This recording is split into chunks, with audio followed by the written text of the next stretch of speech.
is the recording starting? Hey, it's right as the song switches too, so that's cool. Alright, so this is my Ravnica campaign, session 0, number 2. This time we have Cody here with his character. Just for you to introduce yourself. My character is Cass, who is a changeling warlock. Very interesting interpretation of a changeling, as it is going to have 5 distinct personalities on top of her true form. So it'll be interesting to play this character.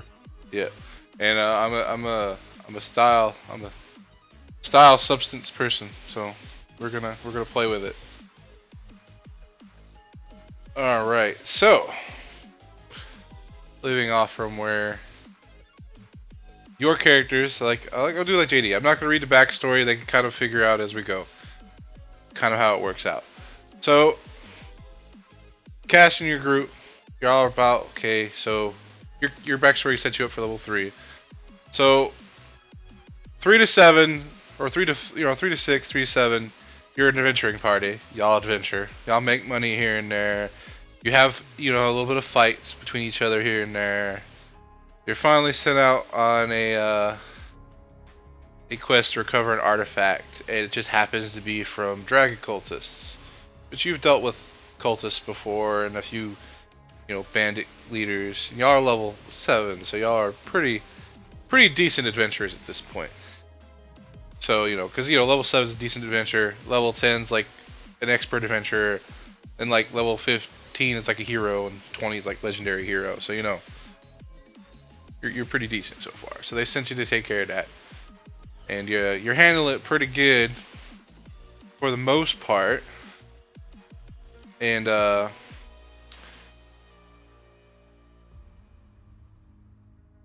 think your character's gonna, like I said, your character is gonna basically be with your party. Y'all are getting in the cultist little dungeon lair, and y'all are solving a puzzle. Because why not? Let's throw a puzzle in here. And when you complete the puzzle, the door opens, and for some reason you decide to go first. Let's say you're in the personality that's cocky. I think which one it was. You're playing as the one that's similar to your character's boyfriend. I think he's supposed to be cocky, right? Girlfriend, yeah. Yeah, the girlfriend. And you're like, I'm gonna go in first. And door closes behind you, and you're trapped in a room with several dragon cult fanatics, while your party desperately tries to scramble to get the door open from the other side. And you fight them off pretty good, but there's just too many of them. After a while, you eventually turn into your character's got, DOID, so you have a gatekeeper form. You turn into your gatekeeper form, who is tiefling, and you're holding them off. You're doing a lot better now that you're the tiefling. The tiefling's just ruthless compared to your normal form or your other forms. And but it's still not enough. It gets down to you and the last person. And y'all are going ham at each other.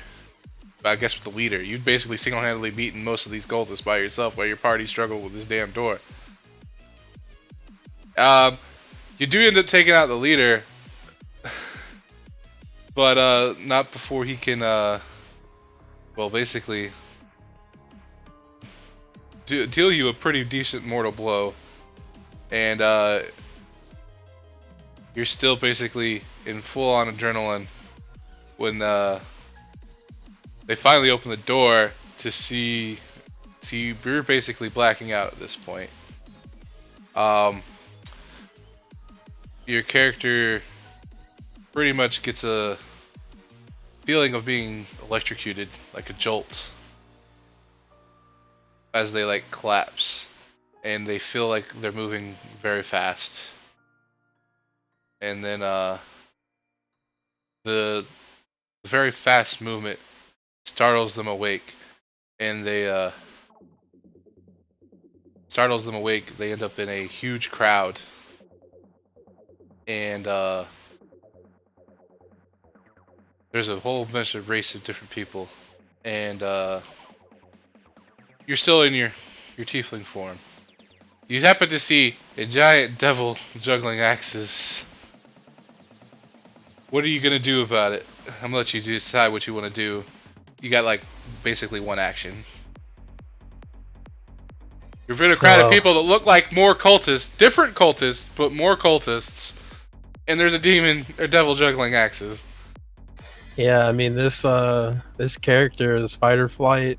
This personality is fight or flight, mainly fight. So assuming after I kind of went down and came back up, I have like a hex sword. Yeah, you're So he's still gonna pretty much summon. He's gonna summon that right back and get on defense. yeah. So you go like what? You go to charge, I guess, the biggest person in the room, the devil, I guess, or be on the defensive. He's a little defensive with so many things right now. He's gonna try to back up into a safe spot, All right. Well, but clearly combative. he's gonna be backing up, and then everyone's gonna just be looking at you and like, and the devil could be like, "Oi, mate, you ruined the performance."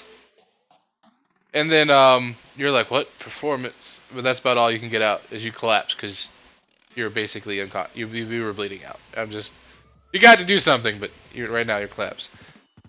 Now, unfortunately, you wake up. You don't know how long it's been, but you did not sleep well. You had nightmares of your character's past, all the bad things, all the situations that the Tiefling has ever been in, including the just recent one.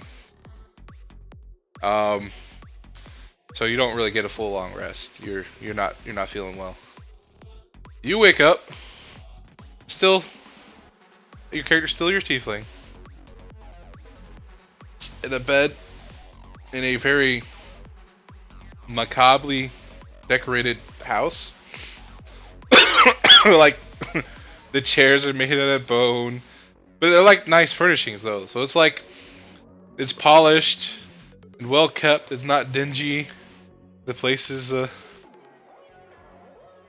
well kept, but it looks like you're in a spare room for the most part. But like I said, it's very macabre. Like you got the bookshelf has like skulls on it and a bunch of tomes. I'm just gonna say right now, when you're in your Tiefling form, you can read Infernal. Some of the books have Infernal on them. That's another thing I'm gonna give you. I do think I picked that. Yeah, so. yeah. One of them saying like, well, 10 different ways to cook. One of them says something like, you know, how to be better at talking to people. Like they're like, how to for dummy books on the one shelf, and then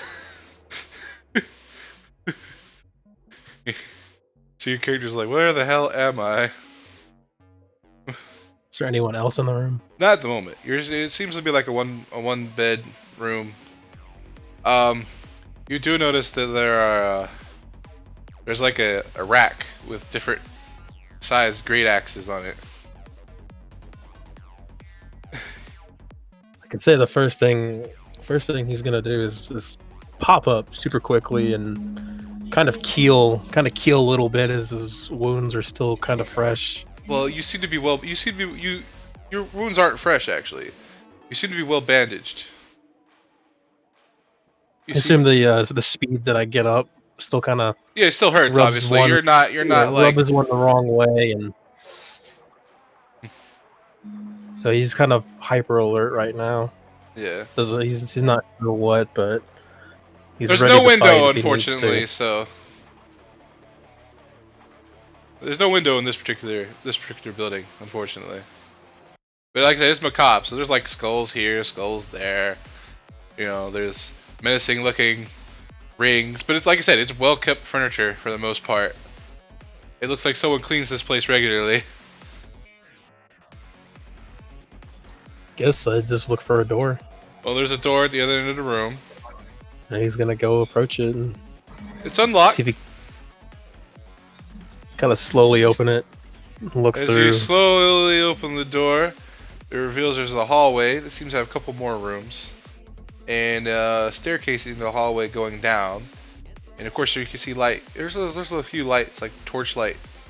Not really torchlight; they're like lanterns hanging in the hallway, and you see even more light coming from down the stairs, and you hear laughing. And he's gonna beeline straight past all the doors. Yeah, I want to get out. So I get to the stairs, and only one pair of stairs going down. yeah, pretty much. So creep down those and see what I can see and hear. So as you get down, you start hearing a guy. He's like, "Oi, Eric, pass me another one, will you?" And then you hear kind of like this guy's like kind of like a British kind of almost accent. I'm not really good at British accents, but kind of imagine that. And then Eric's just kind of in a normal accent. He's just like, "What? You want another one? That'll be like your 10th one tonight." He's like, "I can handle it." And then oh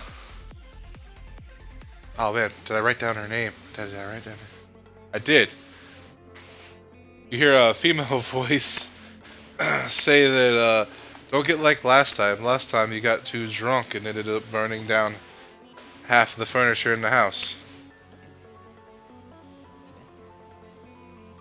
You still haven't got far enough down to see it, but you assume that at the end of the staircase there's there's an opening into another room. You're assuming that's where the sound's coming from. So So I'm gonna summon my Hexblade.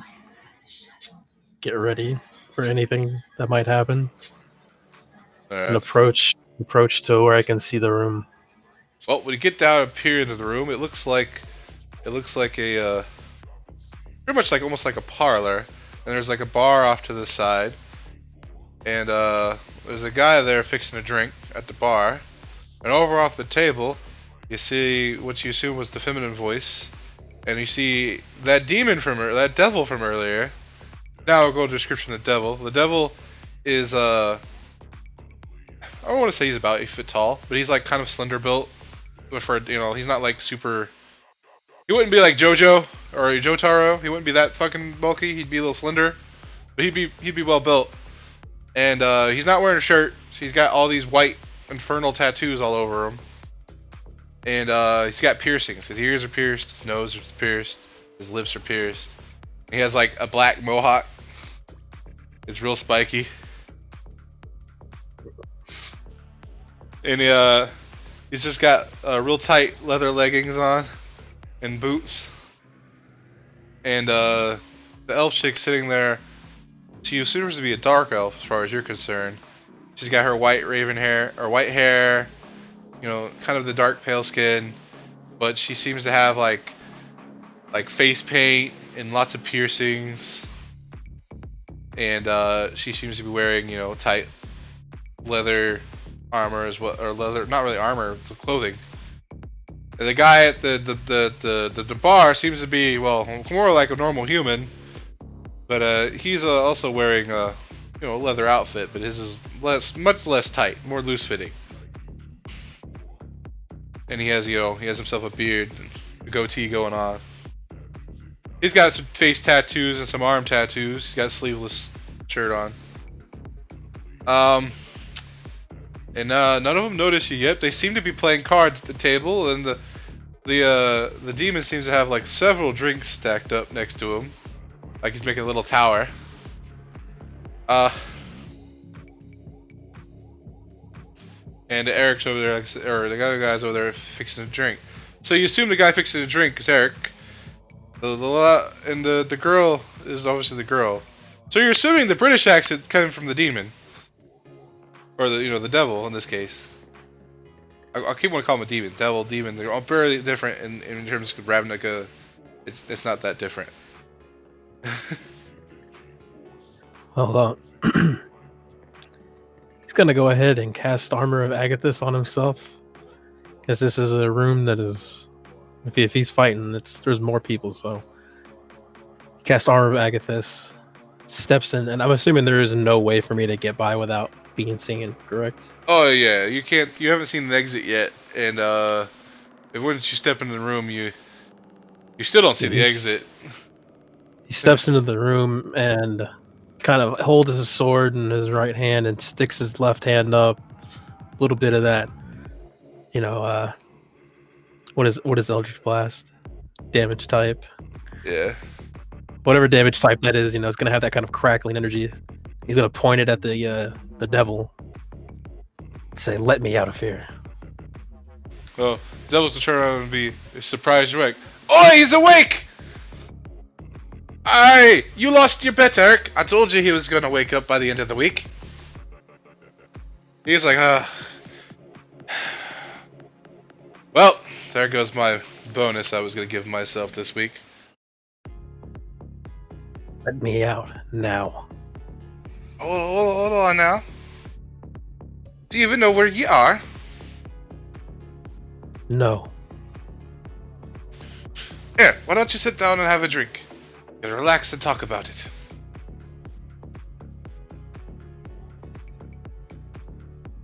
I would rather leave this place. Don't know you. Don't know where I am.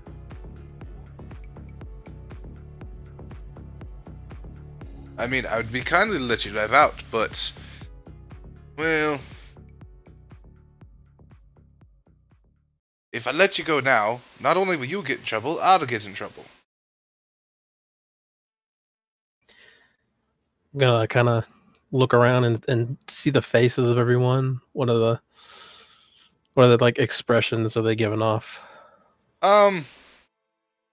They don't seem concerned, even though you have crackling energy in your hand and a sword in your hand.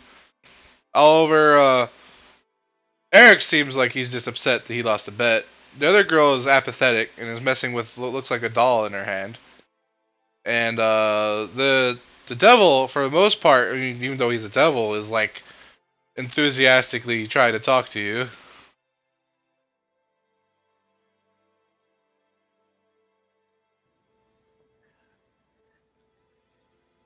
Fine.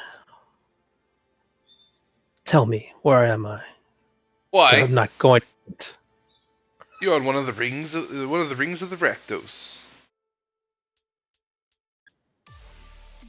Come again? The Rakdos. It's a guild catering to the Lord of Entertainment, Rakdos himself. Well, we also cater to Ravnica, but if we please Rakdos, we indirectly please Ravnica. Ravnica? What in the hells is Ravnica? Ah, see, this is why I told you got to stay. See, you're not from around here. And if you go out there without guide, you're gonna get real lost. And he explains that Ravnica is a very large city of guilds. And you happen to be in the entertainment district.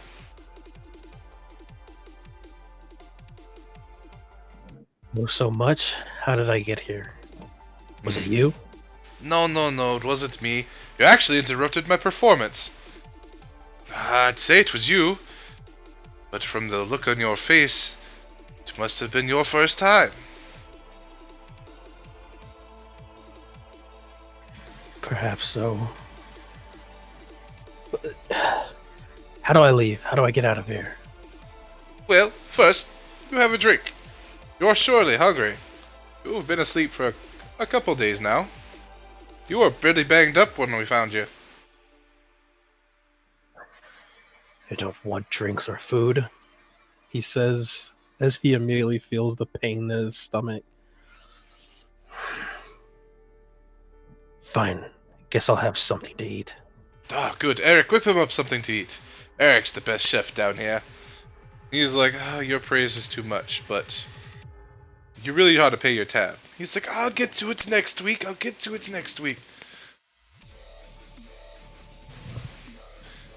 And then the girl's like, you never pay your tab. You always leave it to me.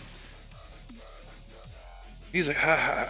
Well, the axe juggling doesn't always pay. That's good. So I'll put my hand down, but I keep the hex blade firmly in my right hand, and slowly approach his seat and sit down. All right. After a few seconds of waiting, Eric comes with a pint and a plate full of meat with mostly meat, not a lot of vegetables. But it's like he looks like he loves skewers, meat skewers with vegetables and stuff on them. And the skewers have a skull motif.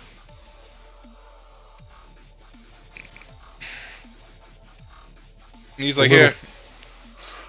A little put off by it, but the pain in his stomach kind of overwhelms him just a little bit, and he takes it from him. He's like, so, do you have a name? I'm not sure. Well, judging from the look of you, you're Kind of the dark and mysterious type. looks at himself and I guess so. Ah, that edgy type is great down here. Makes for great storytelling. Not much of a storyteller. Ah, Prefer to keep those locked up. understandable, understandable. At least you ended up on this ring. We're closer to the top. If you're a little bit further down, it would have been a little... Well, the further down on the rings and the entertainment you go around here, the creepier it gets. That's why I kind of stayed to the axe juggling.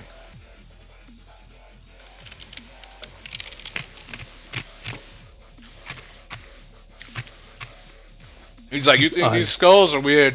Whew. You get down there are people that actually like being sit on. They use themselves as chairs. After taking a bite of food and hearing that statement, I really would like to get back to where I belong. Yeah, I would like to help you, but first we gotta go and meet Alphonse. Who is Alphonse?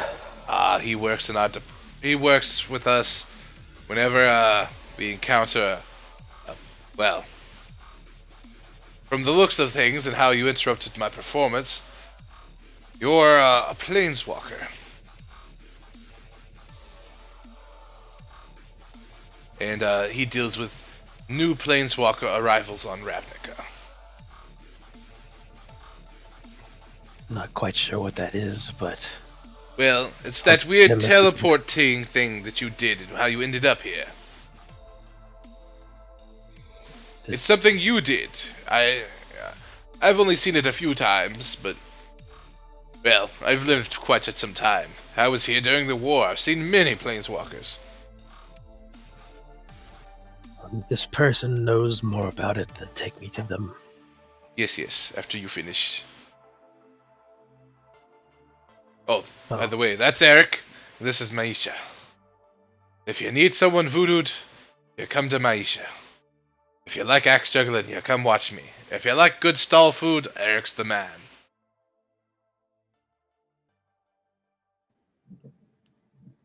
Okay. Thank you, I guess. And just gonna finish my food in silence. Maisha's like, you should stop bombarding him with questions. He doesn't look like he's enjoying it. He's like, oh, everyone likes to be questioned a little bit.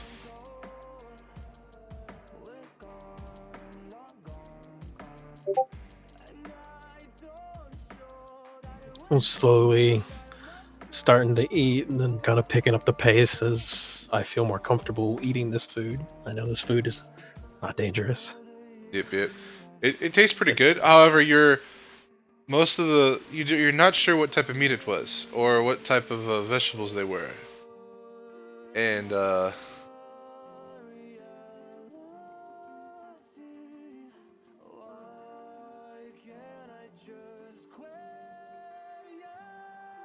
do you have any water? Water? Well, yeah, we got some water. Eric, get the man some water. He's like, He's like, why don't you get it this time? But I'm entertaining him. Well, kind of. He's not very the happy type. You seem to, he's like, you seem to have paused on your name. And the guy, Eric goes to get you some water. And he's like, I've never really been in a situation to use one, but kind of sits there for a second, kind of, moving his fingers around and just kind of thinking around. And Forbris Palvos. That sounds right. Forbris Palvos. Yes, you can call me. Alright. Volvros. Nice to meet you. My name is Maxwell. They call me Axel around here. That's what the demon says to you. Clearly not replying with a nice to meet you as well. It's just kind of looks at him. He's like, you don't think you have such a long face. Well, from the looks of it, you've never met me before. Or, well, glad devil before. Yes. He's like, well, I don't know how we are in other places, but here on Ravnica, we're always hit or miss. We're like other people. You gotta talk to us before you can decide whether or not we're good or bad. Me, and I'd like to think I'm a pretty decent one.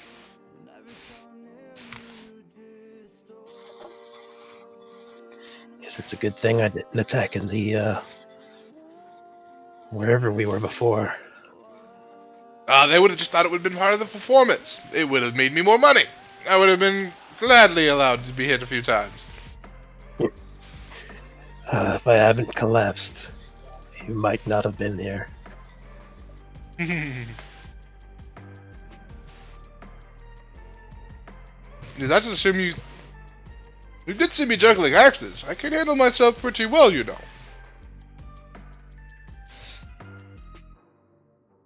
What little you remember of him juggling axes, he was juggling great axes, like the ones on the rack you saw in the other room.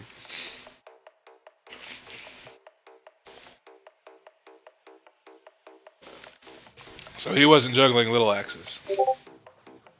Okay. Formidable guy if it came to it.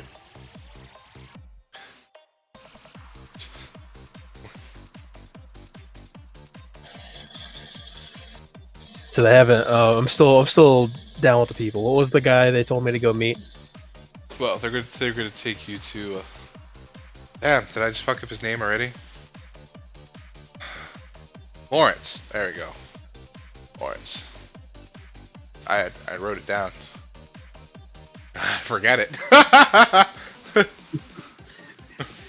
finished my meal, so. Well, Axel's gonna take you to see Lawrence. I'd have Maisha do it, but she's not a people person. Much like yourself.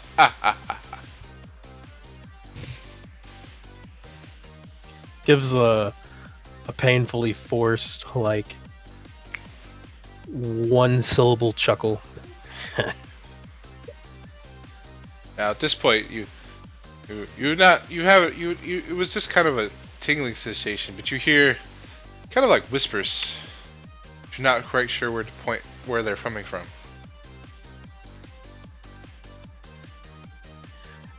Kind of puts me on edge a little bit. Don't pick my sword up, but grip it tighter. He's like, tell me, how do you do that sword trick? Oh, if I could do that with an axe, I think I'd get more customers. Don't know, it's just natural to me. It's one with me. It helps me protect myself. Well, that's good. You can see he's like very much fantasizing about an ethereal axe.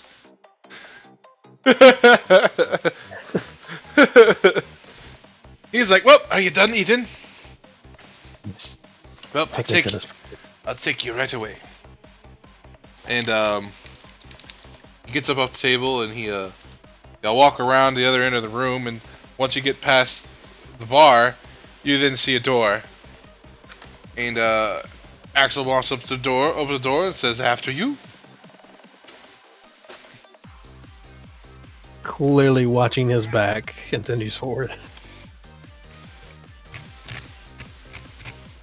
Well, you step out into probably the second weirdest thing you've seen in. Well, I don't know. This is probably tops the happy demon.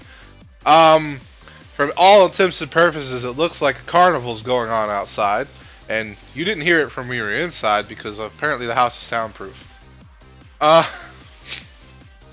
And have you ever seen Carnival, where it's that creepy carnival kind of crap, where you got people swallowing swords, you got people contortionists, you got, you know, people doing the tightrope with no net, you know, the creepy stuff, right? Yeah. Yeah, that's what you walk out into. And there's just like all the performers are kind of similarly dressed to how your friend Axel is dressed, where they're like tight leathers, lots of piercings, tattoos. Some are juggling fire, some are breathing fire. Like I said, they're contortionists. It's creepy carnival stuff. And then you got a whole bunch of different patrons wearing, you know, different outfits and stuff. There's a mix of humans, demons, imps, elves. There's all sorts of different races here. It's like,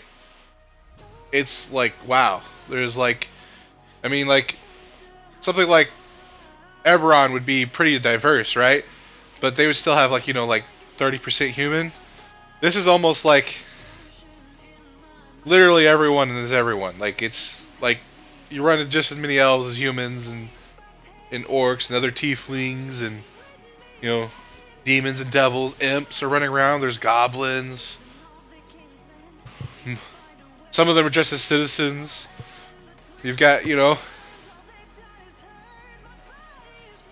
it's overwhelming. And he's like, "Ah, welcome to the carnival." I think for appropriate reaction is kind of a hiss and back up to where Thor was, kind of bumping into Axel as he backs up. Hey, hey, like I said before, it gets creepier the further down you go. You lead the way then. He's like, "Come on, follow me." It's not hard to miss him. He's like I said, he's big. He's got red skin and like bright white tattoos all over him, and like different infernals. You got one on his arm that says "Mother" in Infernal. So it's like Hellboy. Yeah, kind of. He's got a mohawk and a bunch of like face piercings, like a punk demon for the most part. So he, seeing Axel starting to walk away, follows him very closely. Well, I'm sure you would. So, as you leave out of the carnival, you get into a more kind of like, it would be kind of like a nightclub district for the most part. After you leave out of the carnival, you go into like some main streets. Now, once you leave out of the carnival, you saw in the distance buildings around the carnival, like on the skyline. But now that you've gotten out of carnival, you realize that those buildings were large. We're talking like 8, 9 stories, just right where you're at. And you see ones in the distance that are even bigger.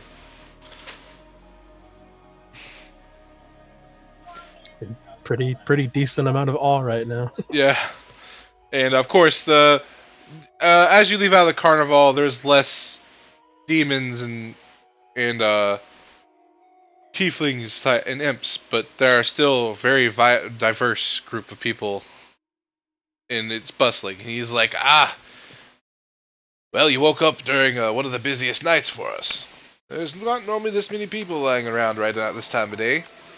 And by the way, it's like about noonish.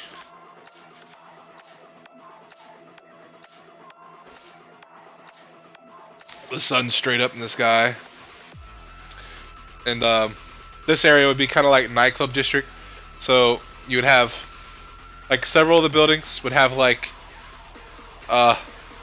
be like Jerry's Club or something, and then there's like a line of people, and there's like a bouncer letting people in like one or two at a time.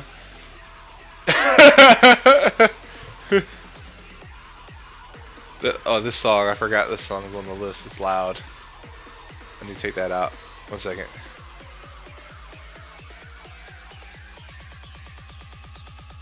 Yeah, there we go.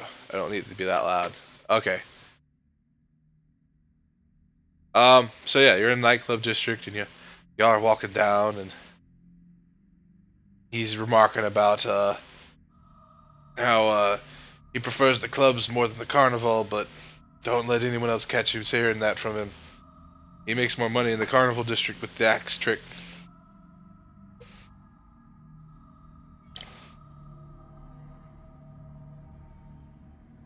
As y'all walking down, the buildings are getting bigger and bigger. You get into a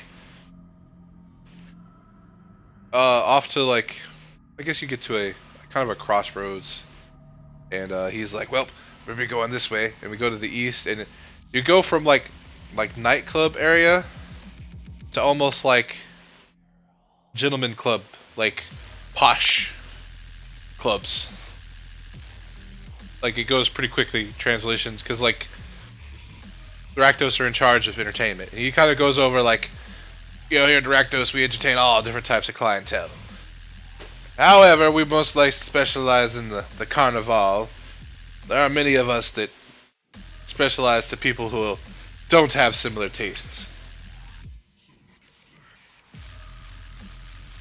Lawrence is stationed in one of the more posh upper clientele locations. Of course, as y'all are walking by, you get off this long bridge, and as you walk across the long bridge, you can look off to the right, and you can see where the carnival was, and you see like almost like pits of like kind of like how you would imagine the pits of hell would look if it was mini scale going down.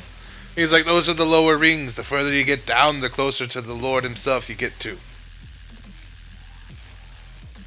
And like, it's pretty big. It's not like I said mini scale, but I'm talking like, we're talking like just the upper ring next to where the carnival is would be like, you know, at least 10, 20 miles, and you can see the whole thing. And as it goes down, it's like from 20 miles to like 18 miles, and 16 miles, and then 14 miles. It's like a pit in the earth. Yeah. And he's like, that's the Rakdos, pit. As y'all are walking over the bridge into, you look forward, you see like bigger buildings that look nicer. Before they were like, you know, dark stone. Now it looks like you're going into like a kind of what I said, an upper class neighborhood with like white polished stone and stuff like that. And it's got its own bridge, and you know, it's getting less and less crowded as you're moving into the rich part of basically of the clubs. And the buildings are not going down in size; they're actually going up in size and up in scale. It's vast. You can see off in the distance there are you're from Eberron, so you've seen airships, or you see airships off in the distance. You see very large structures that would be too big for airships, also moving in the distance. And you know, there's some balloons here and there. And there's like a kind of like a lava lake that goes down the middle of the pit, all the way down into the middle of the pit.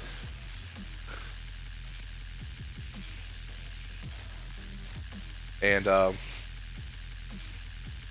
the bridge goes over the said lake.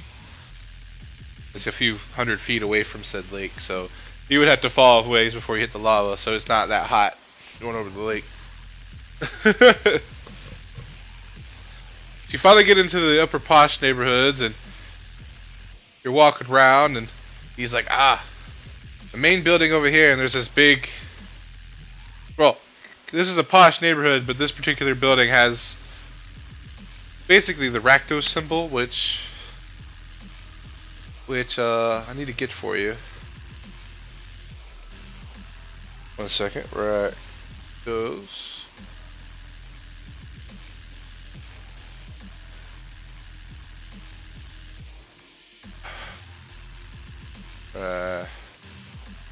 Rakdos. And I need to go to here. Rakdos.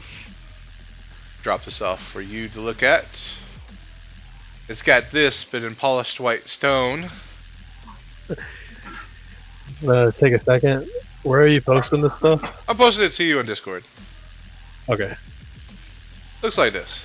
Just wanted to make sure that we weren't like. I want to make sure you weren't in roll 20. I was like, No. You're good. Ah. That would have been bad if you were like changing scenes for the last 30 minutes. Oh no. Right now it's basically just a podcast. I have like a slideshow of like all the different lands of Ravnica, and it's the music obviously, and we're recording it. That's for the recording. But yeah, so you see this on the front of the building as it was built into the building. And he's like, this would be, well, posh central if you ask me. And the bouncer at the front goes to stop you two from entering, and he's wearing like a 3-piece suit. And he's like, there's no entry permitted without, reservation. And he's like, we got to see Lawrence. My friend here is new. Planeswalker. He's like, oh, you're to see Lawrence. And, well, around to the right. And then, he takes you around to the right. And now that you're in the upper part of the city, you see, the rich part. You see, a lot more humans and elves here. But you notice some people that are, like, really pale walking around. And, they're not hiding it at all, but you're assuming these are vampires, and one of them is wearing like bat motif, like high class outfit. And they're just walking around and they're conversing with each other, and they're like, "Oh yes, but that woman was so poor she couldn't even afford the diamond plated goblet or something." As you walk by, rich people talk. Because you're in the rich area. I'm gonna kind of bump Axel and be like, are those what I think they are? Oh yes, those are probably Orzavan. We're in the rich pot. You're only going to see nobles and very high-ranking officials down here.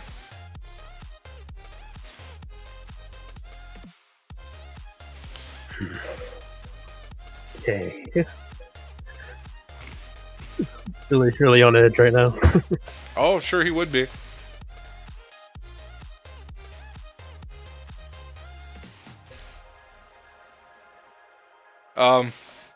So you get around to the right, and there's another a balancer, but this time this man's wearing like full armor, and it's the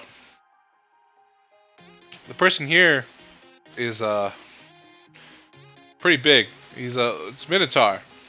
It's got a symbol, looks like a fist with a sun around it on his plate of the chest, and he's standing at attention.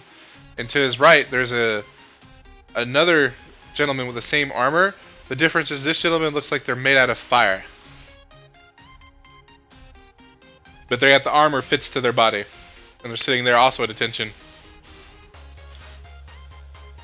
And Axel walks up to him and he's like, "We're here to see Lawrence. I got a new friend for him." And the Minotaur's like, well, he ain't got no one in right now, so you can go on in. He's like, "This way." And he walks in. The two guards let y'all in. He's following real close behind Axel. When you get in, the place is still real posh and upper scale, but when you first walk in, you're gonna, on the floor, there's gonna be this symbol, And he's like, my friend Lawrence works with the Azorius. Like I said, he handles the new planeswalkers. And as you're walking down this hallway, it's kind of a long hallway. It has a receptionist desk at the end of it.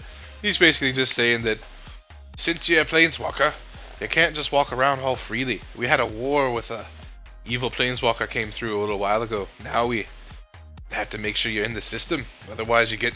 If you're found without your pass, you get locked up. Or paid a fine. I would like to see someone try to lock me up. Wouldn't be thinking like that around here if I were you.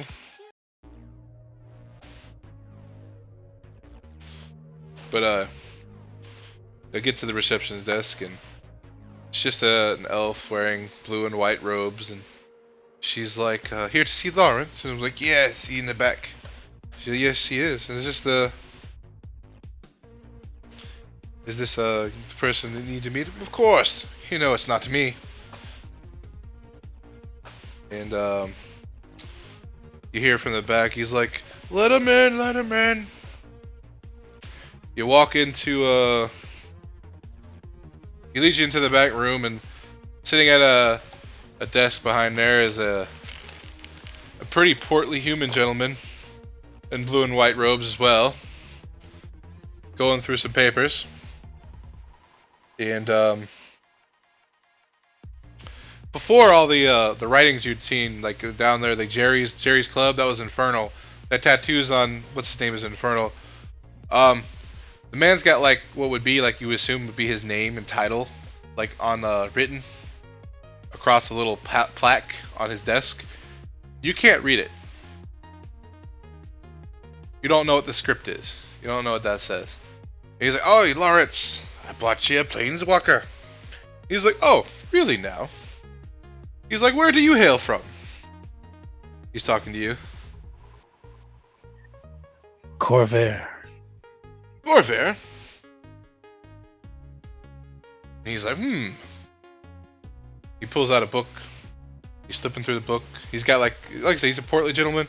He's pretty much bald. He's got a clean shaven face. He's got big round glasses. He's flipping through the book. Ah, that's from Eberron, isn't it? Yes. Axel here told me we're in Ravnica. Oh yes, I'm sure it's quite different from things you've seen. Indeed.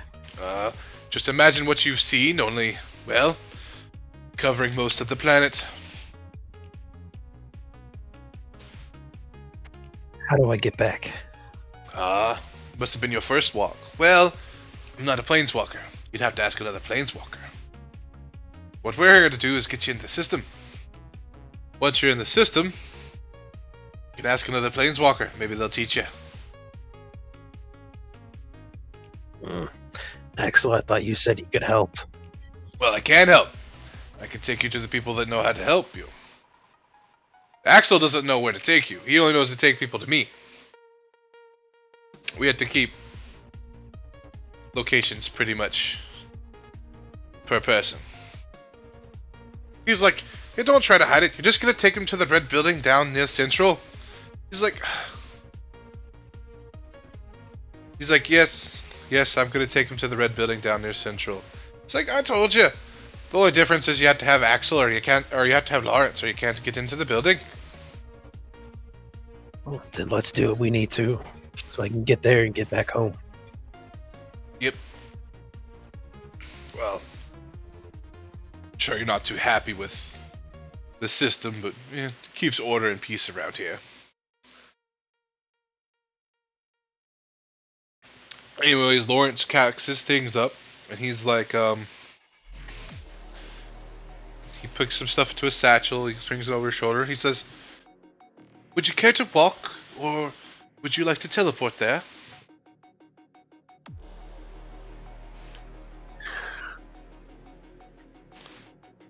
That's a good question.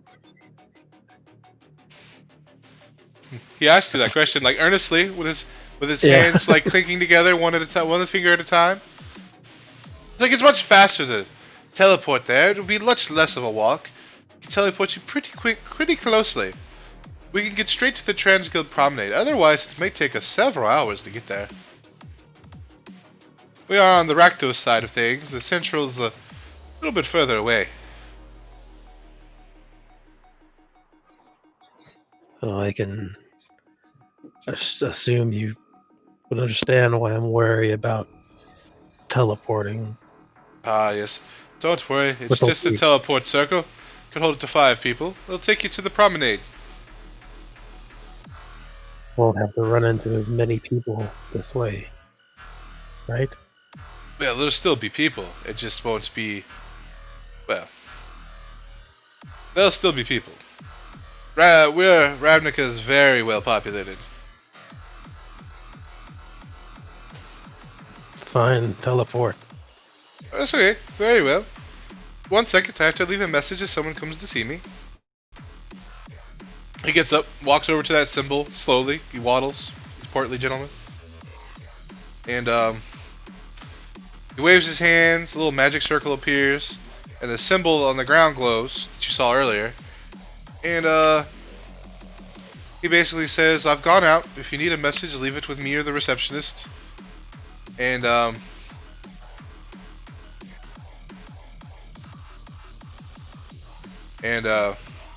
he leaves, or he leaves it, and like a splitting image of him stands there, and it's a basically like a illusion hologram sitting there, repeating his message on repeat.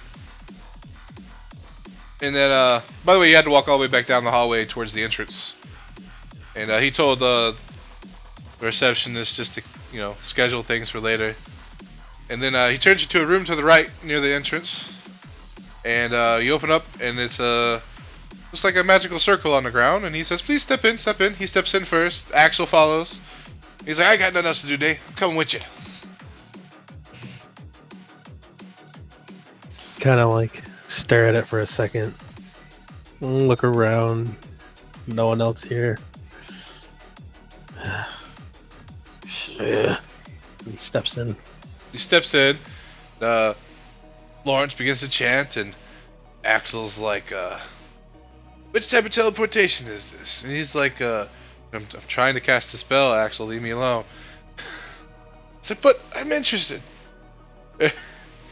And then after a few seconds, it's displacing. You feel like your whole body's been lurched, and lurched up, and then lurched down, and y'all are in, well, what you would describe as like a central park with a very large archway with different symbols. You can see the Rakdos symbol you saw before, and the Zoria symbol on one of the archways.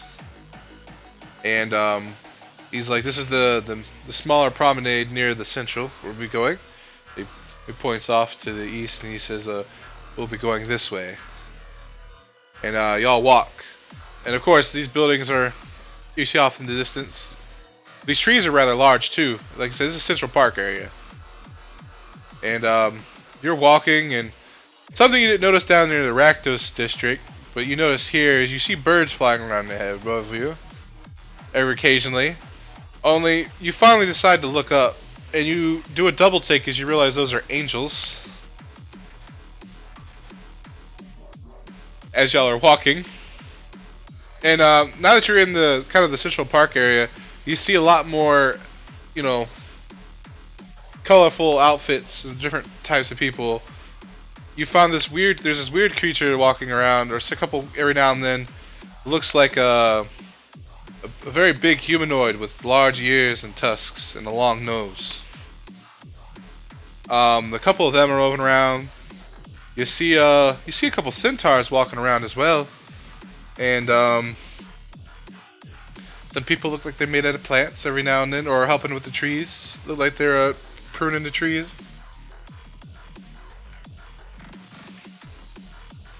As y'all are walking down, I kind of want your input. What did you think your character think of that shit?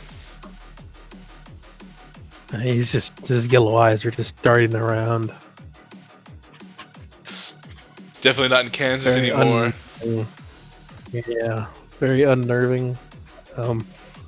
He's not on he doesn't have spells or anything ready to go, but He's very, very disturbed. Yeah. So you make it to the end of the promenade, and there's a large bridge, and the buildings you saw in the distance you thought were the same size as trees.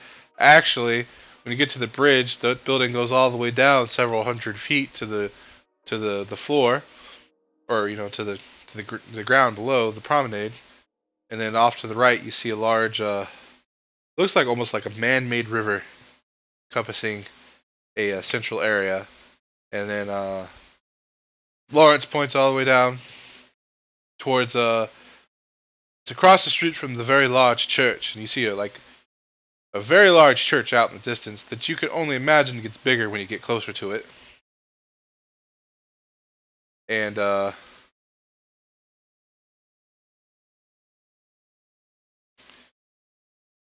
there's a red building across the lake from it, and it's rather large itself. He says we'll be going to the red building, and he takes you across the rather large bridge to these colossal spires that line both sides of the bridge, and all the buildings, and like as far as you could look, there's city structure. Like you look to the east, the west, the north. The only place behind you is, of course, Central Park. But you assume after you get through Central Park, there's more city structure. This place is massive. Like like Eberron, the city of Eberron, would fit within just the central area that you're looking at over this bridge. But the place just keeps on continuing.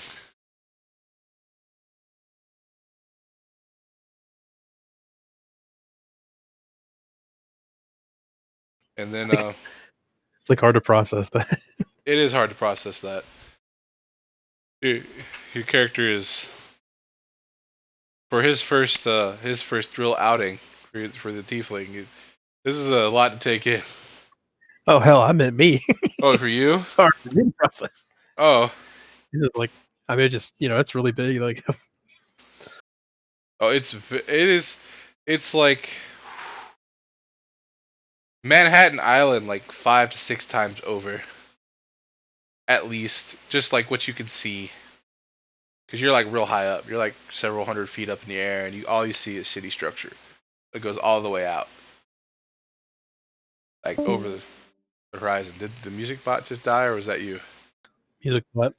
How did the music bot die? There were like 300 songs queued. All right, whatever.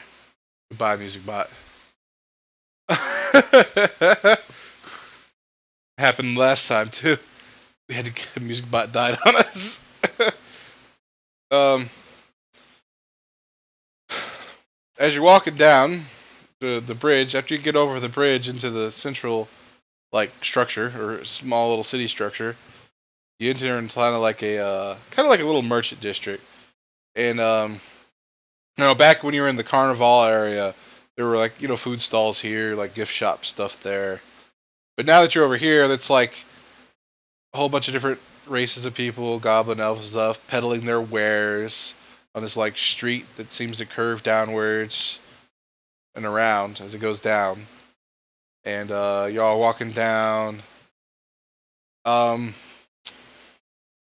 you see another. Well, it's hard for him not to be a vampire when he's selling fresh blood at a stall. He's like, "Get your blood here. Get your blood." And Lawrence and them are a little bit more quieter than, or a little. Well, Lawrence has still been talking up a storm. He's bugging you. He's bugging him, talking about how one time he almost caught one of his axes with his face. He says he'd have done it if it would have gotten more likes, but it would have been one hell of a wound to heal.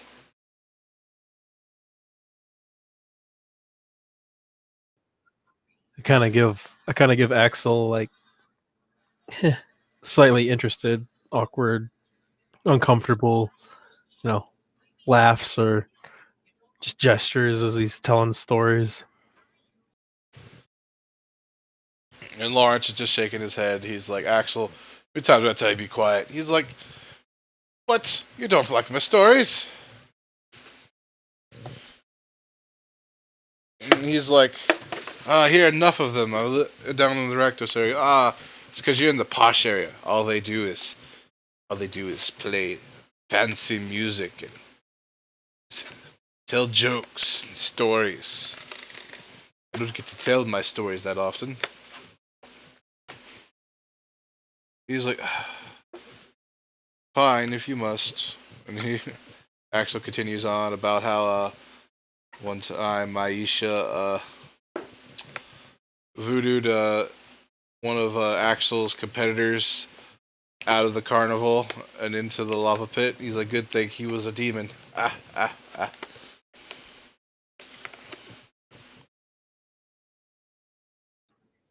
Yeah.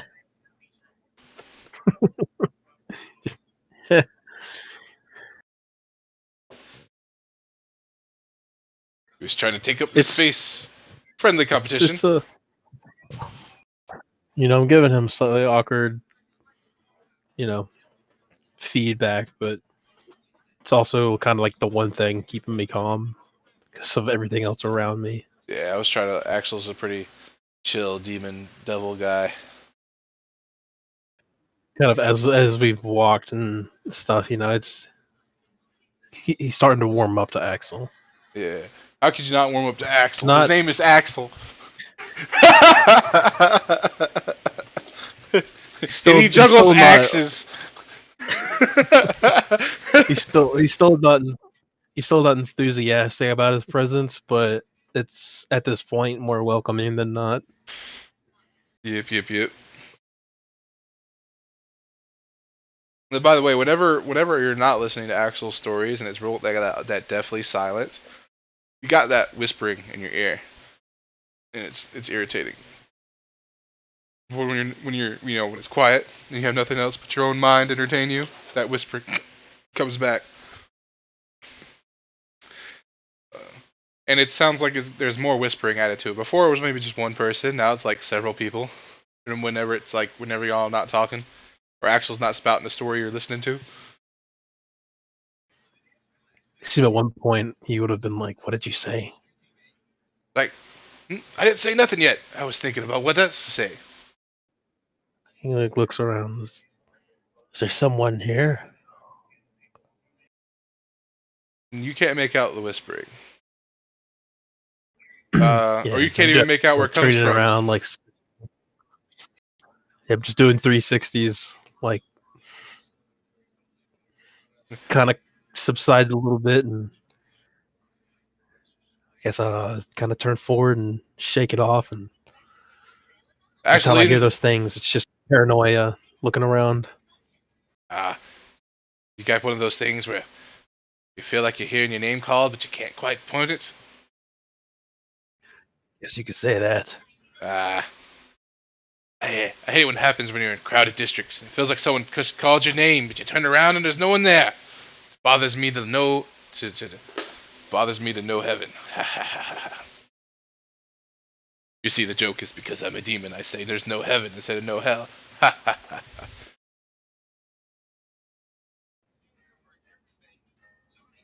Good one, Axel. Axel's allowed to have a corny joke every now and then. He is a devil. No laugh, but just good one, Axel. Yeah. And Lawrence is like,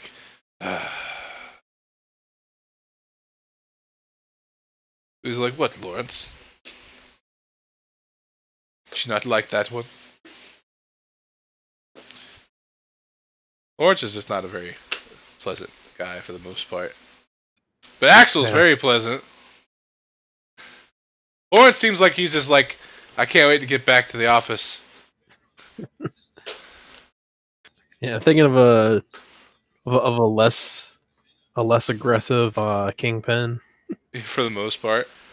Well, he's not. He would be shorter than Kingpin. He's definitely shorter. He's about the same height as you. Shorter than Axel. Axel's the tallest one here. And a love child between Kingpin and the Penguin. Yeah. And how much further do we have to go? Well, when we get further down here and we wrap around, Axel's the one talking instead of Lawrence. Lawrence should be the one telling you, but Lawrence. Uh, Lawrence is always got a stick up his butt, if you know what I mean. He's like, shut up, Axel. See? Stick up his butt. He whispers in the last part to you.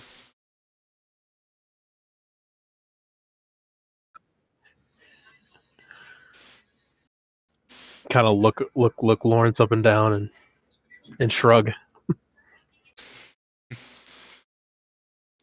Too much time in the posh centers ruins you, Lawrence. You were a little bit more happy when you first arrived. He's like, all my energy's been drained dealing with you Rakdos types. He's like, oh, what's that supposed to mean? We're not all bad. You went too far down in the hell circles. I always tell people that they can't handle the carnival. They don't need to go any further down.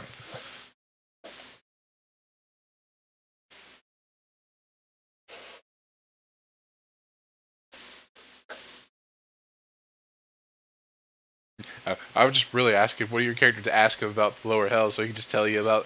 He already told you about there are some people that use themselves as chairs because they like that. I mean, honestly, it's the other personalities would definitely be interested, but yeah, well, yeah, I'm you're tunnel. your tunnel vision. I'm tunnel vision on getting the hell out of here. Yes. Well, we'll bring you up to speed. You'll be brought up to speed by the end of your other. You're not gonna be your tiefling by the end of the session. We're gonna bring you up to speed. Your other character's gonna be brought up to speed where they're at too. But at the moment, you're just stuck with Axel, and Axel's cool. But as you get down the wraparound like little market street, you come out to the waterfront of that man-made lake. That now that you're down here, this lake is like it could fit like 10 galleons long ways across it at least. It's a really large man-made lake or man-made river, not a lake, river. It goes all the way around this central area. And now that you're down here, you see some more weird things. You see what looks like a blue humanoid with gills. And there's some blue ones, there's some green ones. There's some ones that are more of like a pale cream color. One of them has a crab claw for an arm, and he's helping the other ones hold some board steady while they nail it onto a ship that's docked near the dock. What in the nine hells are those things? Oh, Also, those tree things from earlier. Well, the tree things were dryads. They help around with, well, trees. They're dryads. They like trees. I hear that they're fused with kind of a tree. Weird spiritual connection thing. Can't go too far from their tree. It's weird. I don't really understand it. Those are merfolk. They live mostly around the Simic area, but now you'll see them down in the docks like this. Well, I mean, if you can breathe underwater, you make a good dark worker, as far as I'm concerned. Oh, and that one, he's definitely part of the Simic. They like to modify themselves. That's why he's got a crab claw. Well, his whole arm's a crab, by the way, not just it's not just a hand, it's a claw. His whole arm is like red, armored claw.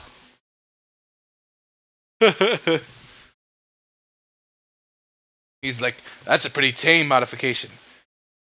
He's like, I met a merfolk that had 4 arms and wings. It was weird. It was very weird. The Simic are into some weird shit. And I work at the Recto sector.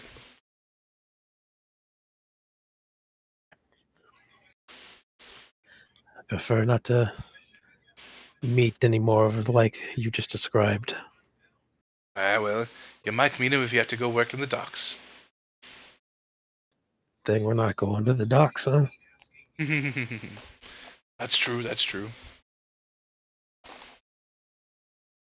As you're walking around, you're getting closer to that church. That it's getting bigger as you get close to it. It was pretty big when you saw it from like several. When you could look out from the promenade, and it was like maybe a mile or two away from you guys, and it was like large.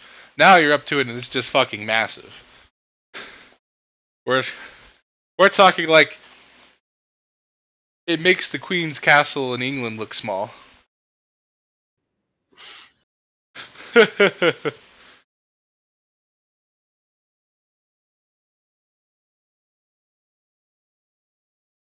And Axel doesn't really say nothing about the church. He's just kind of, I'll just walk in. If you want to ask him about the church, go ahead. But Are you allowed in there? yes, you're allowed in So, there. It may look like a church, but that's half of that building is a bank.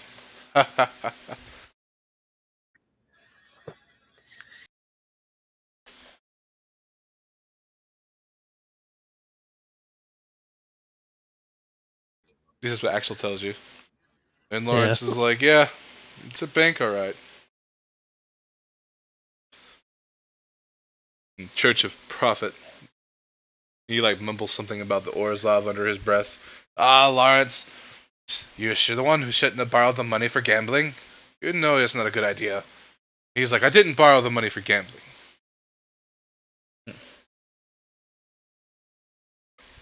This He's truly like, is right, a strange, sure, that's what they all say. truly is a strange place. Yep.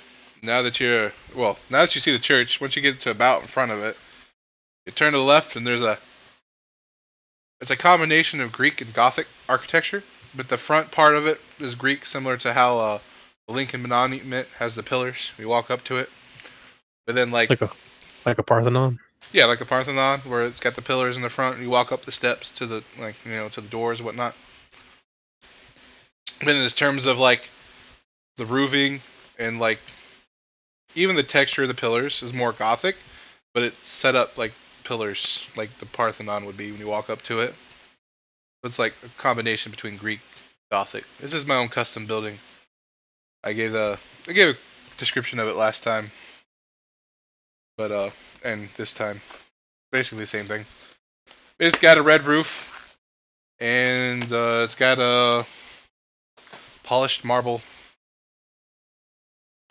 but it's not like again, it's more it's a combination of the two art styles. But So is this the place? this is the place. And then Lawrence is like, as y'all are walking up, Lawrence is like, wait here, and then he asks you to wait near one of the pillars while he walks up to like what looks like a receptionist desk to the right, built out of the side of the building. And then Axel, so what do you think of the place? It's quite big, isn't it? It's interesting for sure, but I'd much rather be back in my own place. No, I'm sure you would. I'm sure you would. He's like, well, just hope nothing bad happens with another planeswalker while you're here.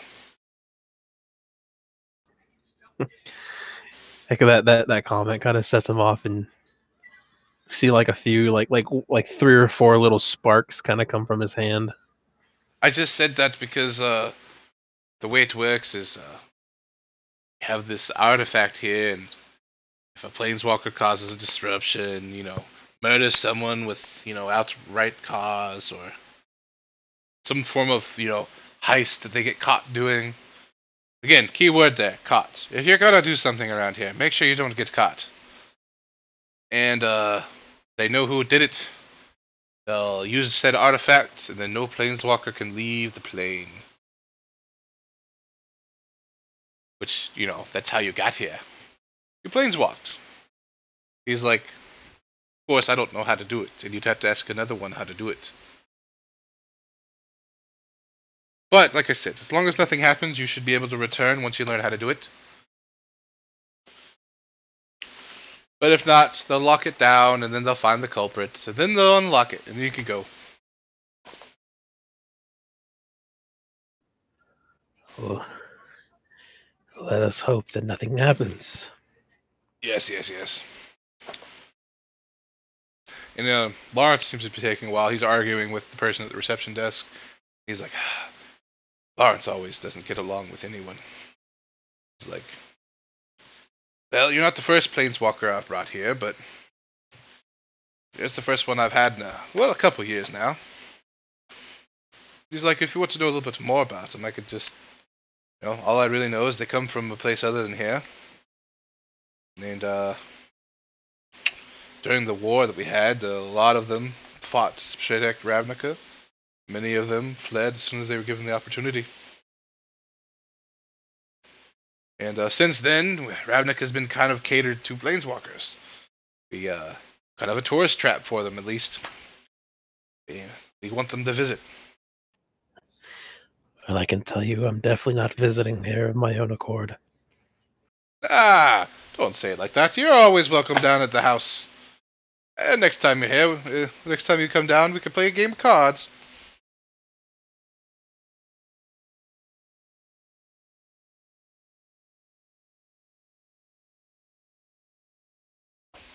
Don't think I'll be here long enough to take you up on that. All right. Well, if you do need me, you know where to find me. And he's like, after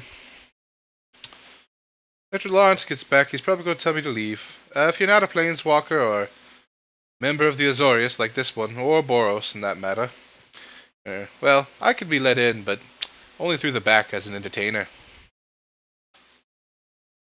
You have to be a planeswalker or an Azorius to get in. So you're going to be with Lawrence, unfortunately. He's not a very, he's not very pleasurable to be with. From what I know, you're just going to go get checked in. And then after you get done getting checked in, you're gonna, well, you'll be free to figure out what to do from there. If you need some coin or some work, you can come see me down at the carnival. I can always use a stagehand in my performance, or Eric could use help and install. Or Maisha could even use help with her gift shop.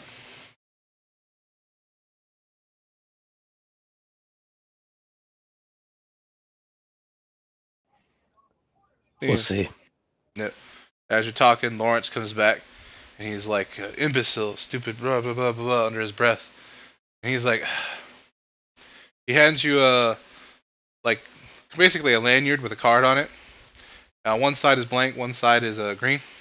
He says, "This is for you." And I take the lanyard. and then he says, "Well, Axel, as fun as it's been, you need to be leaving now." He's like, I know. Ah,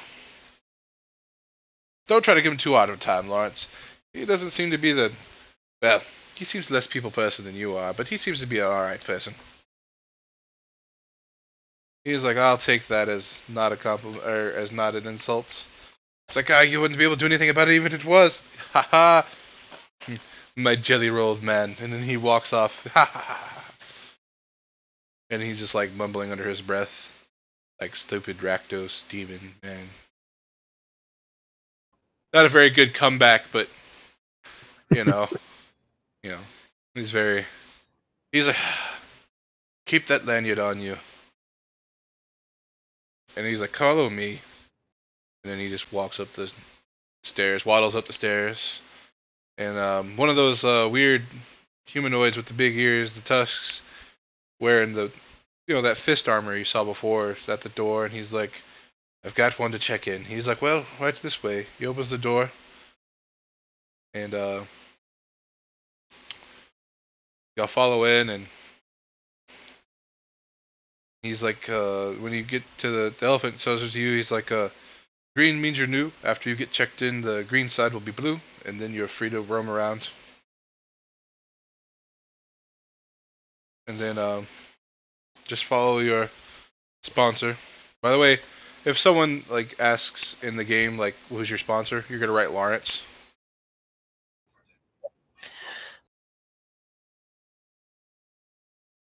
Since you're taking notes, I just thought I'd add that. Right. He's Lawrence grumbles. He's not really like follow me. He just kind of rumbles. And when you walk into this building, it's like imagine a 5-star hotel lobby. Like it's real fancy. The only difference is there are armed guards at every exit. visibly armed guards at every exit, or And Lawrence walks off to the staircase, and he's like, "You follow." And then you follow. Follow. Yeah. Uh, Lawrence trudges up the stairs. Toof, toof, toof, toof. You follow up the stairs, and when you get up to the stair, up the next flight, it looks like a new, another. It's an even larger lobby, but off to the right, there's like a marble floor with a long bench. There seems to be someone sitting at the very end of the bench. They appear to be a red-headed elf in leather armors. The end of the bench, and her hair is braided. And this particular lobby is like basically like a big, like almost like a club. There's like a bunch of seats. There's a bunch of different people out in the lobby. There's well, you're not used to it now, but there's a demon in a three-piece purple suit playing a saxophone, the smoothest jazz you've ever heard, out on the stage.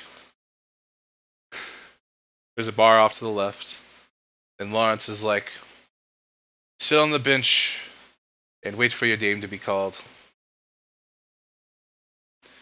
And then he just kind of motions for you to sit on the bench. Go sit on the bench. Okay. And you go to sit on the bench. He's like, bye, and then he just leaves. Well, as you go sit on the bench, I'm assuming you're not going to scoot all the way down to the elf, so you're going to sit on probably the far end, right? Yeah. Yeah. Sit by myself. All right. While you're sitting there, you think this is glass at first, but after you're sitting there for a minute, you notice that that's not glass. That's a magical barrier. But you can still hear the jazz coming through the barrier, so you're good. But you have enough time to sit there. Well, since no one's talking to you, and the only thing, well, the jazz is, you can hear the jazz, but the whispering is getting real strong, and the bench is real comfortable. Um, but after about an hour, a soldier comes out and calls the elf back, and he leaves after the elf goes back. And while you're sitting there, more people show up and sit on the bench. And after about, I don't know, about an hour, you during this hour that whispering has come back, but none of the people on the bench you can see are moving their mouths. They're maybe one of them, but he looks like he's talking to himself or he's drunk out of his mind. At some point, I'm gonna kind of like lean forward real quickly and just not yell, but kind of loudly be like, "Who is that?" Uh, all the people on the bench seem to ignore you. They don't look like they're happy either. Um, while you're sitting on a bench, the whispering is interrupted by kind of a tug you feel on your body. Um, I'd have you make a will save, but that's no point because it's just, even if it fails, it's just going to happen again until it succeeds. So it's not gonna. Um, you can try to identify it if you want, and the tug, it feels like someone was like trying to, pretty much tug on your mind. Since you're a warlock, you're more in tune with magic than the last player character that came through didn't even feel it. But since you were tuned with magic, you kind of felt the tug. You can attempt, like I said, you can attempt to resist it if you want, which I'm sure you would. Yeah, definitely. Yeah. So at first it tugs, you resist it. You almost hear, like, this whispering has stopped, by the way. You almost hear a collective sigh in your head. And then there's another tug, which I'm assuming you resist. And then finally there's a tug that almost hurts, and you didn't. You tried to resist this one, but you didn't. And then whispering seems to have stopped for a little while. Um, After about 20 more minutes, a soldier comes out. And by the way, the only person you told your name to is Axel.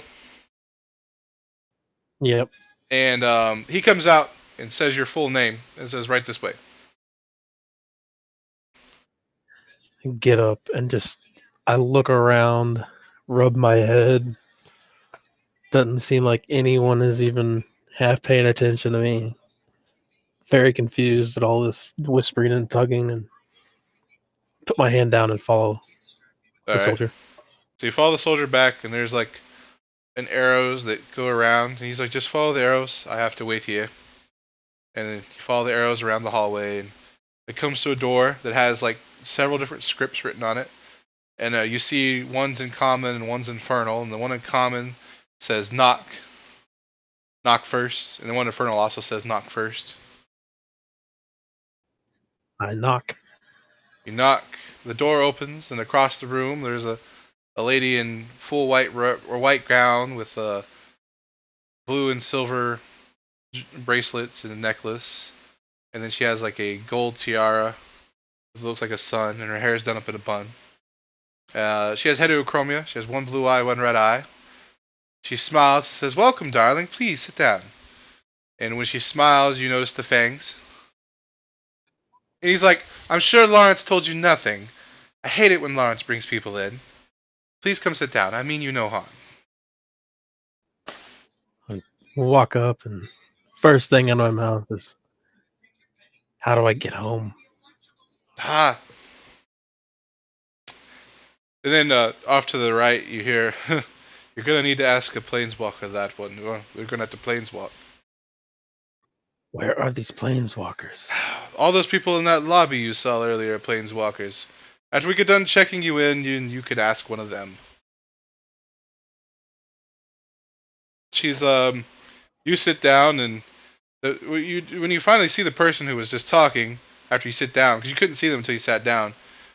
Sitting at this desk is maybe an 8 foot tall, 8 foot 9 foot tall woman.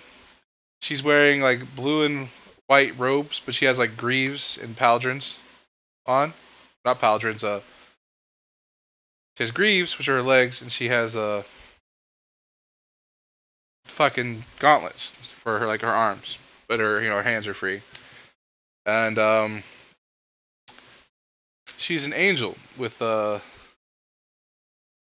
know white wings with red tips, and she has blonde hair, and she's got glasses on, and she's got what looks like 6 different folders out in front of her, and she's sighing collectively at all this paperwork she's about to do.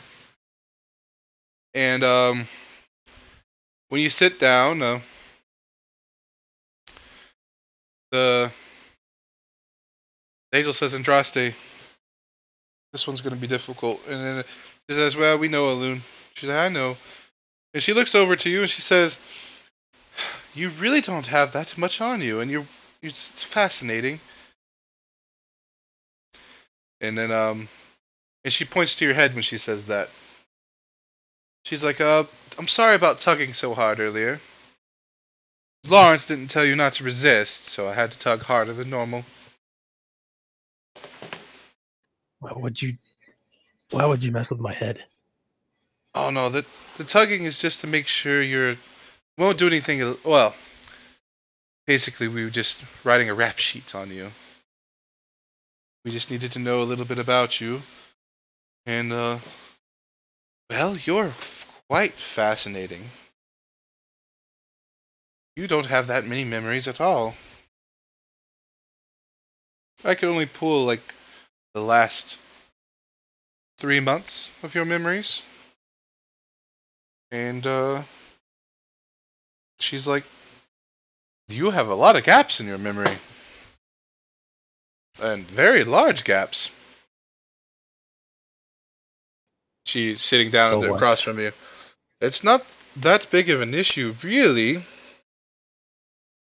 But she gives you the rules of she lays out she's like, I'll give you the laws just like normal. She reads you the laws, and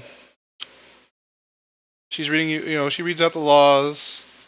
She the angel hands her a little ball. She she clicks the ball. No, no laws against malicious unhappiness, huh? No malicious unhappiness laws. No, the laws are basically standard thing. Don't attack citizens. You can self-defense obviously, but you know, no killing people unless you're like on patrol or something for the Boros, or you're delving into some ruins or something and you get attacked by monsters or crazy people or crazy undead. She also mentions not to attack the vampires like herself. From where you're from, I'm sure you met Axel. A lot of things you would normally attack where you're from in Eberron are not hostile here, unless of course they actually try to attack you, and in which case you have full rights to defend yourself. And she goes over all that, and she's like, I'm sure your biggest question is how to get out of here. And like we said, you'll have to talk to a planeswalker to learn how to planeswalk. We can't help you there. It was your first time planeswalking. We could say welcome to Ravnica. And she says that you have any questions for me? Do you know any planeswalkers that could help me? Well, there are several in the lobby out there. Um,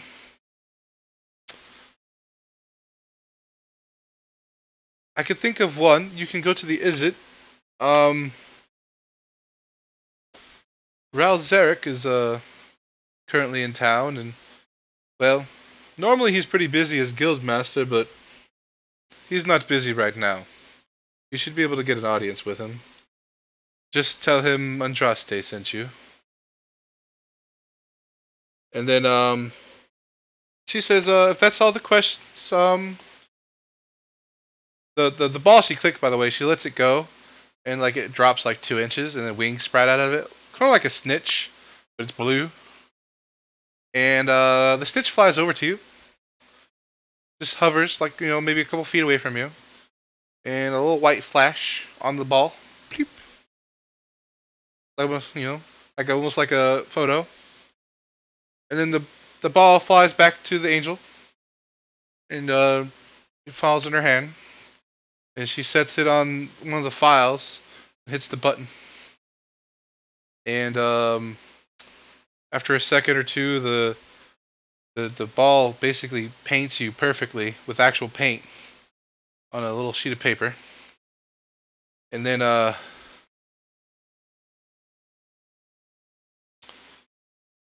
she says, the loon says, just to reiterate, no illegal stuff while we're here.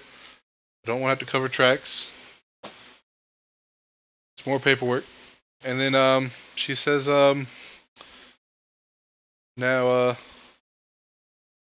and then Andraste looks at you and says, all right, dearie, we'll be seeing you. And then now you're unconscious. So now, Conscious. yes, you're unconscious. So now you wake up later, and you are no longer your tiefling. You are now Cass, Which cast? original Cass. Whenever you long rest after tiefling, you'll be original Cass. You'll Say, revert. she'll probably You'll pick a be new you'll be form. sitting in a bed, and sitting next to you. Well, it's Andraste, but sitting next to you at the bed is Andraste, or sitting next to the bed in a chair is Andraste. She's reading a book. Kind of, yeah, looking around, immediately freak out. Where am I? Well, Look at my skin. I you see look like you're in an skin. infirmary. I see my skin is white, pale white. I know I'm in my true form. Don't know who this person is, and kind of curl up in the fetal position. Don't and worry, I'm not here I'm to like hurt you. re- I'm like reaching within myself to try to shape shift into somebody else. Uh, she's if you want, or if you, well, I mean, if you want to shapeshift, if you want. At this point, remember we had talked where at this point everyone can kind of take control. Everyone that's not tiefling, so she's pleasant for anyone that's in control. So if you want to choose to switch into someone, you can. So, I mean, she sees this person in front of her and doesn't know who it is. She thinks that she Your council of like-minded psyches are going. Do you want to take this one? Do you want to take this one? Do you want to take? so the male no the male human noble is going to come out. she she goes. Ah, I knew you would be the first one to come out. Hey, how are you doing? Uh, I'm doing well. How about yourself? Doing quite well. My name's Andraste. She says, "Welcome to Ravnica." Ravnica. Well, it's a pleasure to meet you, Andraste. Uh, Yes, it's a my very name is interesting pleasure to meet my you. name. And then she says, "It's very interesting pleasure to meet you, Cass." And then she holds up her hand, and Cass, and counts number 2, and Cass number 3, and Cass number 4, and Cass number 5, and Cass number 6. Well, she doesn't say number 6. She says number 5. And then she goes to put the 6th up, but then she stops. He kind of chuckles. So, you know who we are. And then almost as if the council has interrupted intruder in your mind, and she's like, "Yes, I know who you are." Well, can you Ravnica? I'm not familiar with that place. Can And you then she fill slowly me in on my she slowly whereabouts? starts to fill you out of how things are. She says that you are, well, you're not in Eberron anymore. Um, from your last few memories, you were indeed, well, fighting it out with some cultists. And if you remember correctly, you blacked out. Um, well, you have arrived here, and you are what we call a planeswalker. You have the innate ability to traverse the planes. And she goes into detail that, no, I do not know how it works. I am not a planeswalker. I do handle many planeswalkers, though, which is why I know what I'm talking about. You'd have to ask another planeswalker on this and how to teleport. She's like, but you're here in Ravnica, and we are here to check you, and I'm checking you in, sort of say. She explains that Ravnica is a very large city, and she says, the area you're in now, uh, she says, imagine Eberron, the city. She's like, now imagine if that was maybe just the size of, oof, she tried to speculate, maybe the size of, I want to say a very small, oh, she's trying to explain just how big Ravnica is. She's like, you could fit several thousand Eberrons in Ravnica. Well, this is all quite fascinating. She's like, and then she explains that Ravnica had like about a couple decades ago, an evil planeswalker that was also a dragon came through and brought with him some undead hordes. After the some friendly planeswalkers helped defend the plane, um, Ravnica decided that, you know what, we should cater to planeswalkers, and now they're kind of like a tourist attraction for planeswalkers.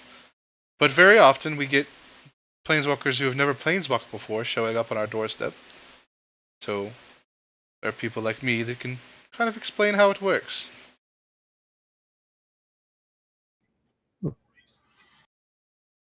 Well, I can see how the steps you're taking. Definitely called for. She's like, oh, I'd like to talk to people. Is there any is there any registration I have to do? Yes, if you will, she has a little ball in her hand. She has several. She has like, she opens up a little pack, and she has like, there are 5 balls on the pack. All these blue balls that your other version of you saw, but these ones have not. And she says, for each one of you casters, if you would, need to get a. She basically clicks it. The ball walks over to you. There's a little white flash. I basically need that for each of you casters. And the ball flies back to her, and she puts it in the bag. She's like, as for most of the other paperwork, it's already been taken care of. She says, do note that that pass you're wearing on your neck will, at the moment, you don't know who that person is. Don't worry about it. As we add these balls to your file, whenever you shapeshift, the ball will match who you are. Or the Um, pass will match who you are. is it necessary for you to get all of us? Our true form isn't so keen on having herself If seen. you want, I can leave that one ball in here and walk out of the room. She just really needs to hit the button. I just need it. We just need a. What this does is makes a lifelike painting of you. That's all it really does. Well, as long as this stays personal and Yes. Well, it's basically whenever you're in the form, your picture will be on your pass. Whatever form is currently your form. Um, she's like, it's just an identification thing. She explains that if you're wandering around Ravnica and you're a planeswalker and you don't have your pass on you, you can be fined, or at worst, thrown in jail, because we want to prevent illicit activities as best as we can. Keeping everyone in the system is the best way they can do that. And he says, like, however, I have no need to worry with you Cassis, but it is priority, or it is policy, an unfortunate side effect. yes, that again understandable. Yes, yes. Yes, if you could give me a well, She, give me quite a bit. It might take a bit of time to yes, yes. convince a few of them. Well, aside from the first one, like I said, all it does is basically captures your image, and then it will make a life-size painting of you. And then um, she holds up. So this is my past. See, it looks just like me, and it looks exactly like her. Like you're almost shocked that it is made with paint, like an actual painting. It looks exactly like her. Well, if you'd give me just a little while, I would get right on this, my darling. No He problem. kind of flirtatiously winks at her. She winks back. She's like, "Don't get too flirtatious now. You might feel a little drained after an encounter with me." And she smiles. And this when you notice the fangs. And then she walks out. Feeling a little bit like a oh oh well then. Did not realize vampires were so friendly here. So yeah, Cass is gonna start pulling out her forms, and the voices are most of them come out, and then the true form it takes probably about an hour, honestly, for the other Casses to kind of calm her down and explain it and get her out to finally get her picture taken with the orb and Then she reverts back into one of the other casts. And yeah. almost immediately after you do that, you hear a knock on the door. Are you done in there? Yes, 1 second, and morphs back into noble Cass. Alright, she enters and Come in. she's it didn't take too long. I expected much longer. And you notice that like she was reading a book, she had a bookmark like near the front of the book. Now it's near the end of the book. Yes, yes.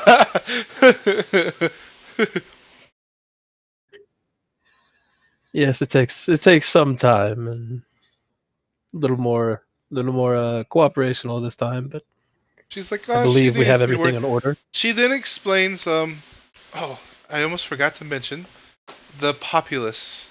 She explains that you're gonna see many different races on Ravnica, and they're all citizens, and she includes everything from demons to centaurs to angels to elementals. Well, you could the intelligent elementals will be humanoid shaped.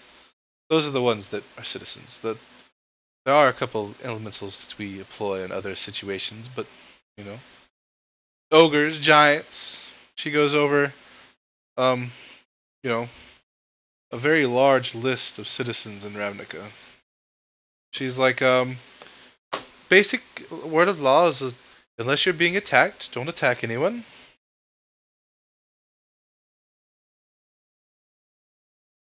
She's like, then vampires like myself.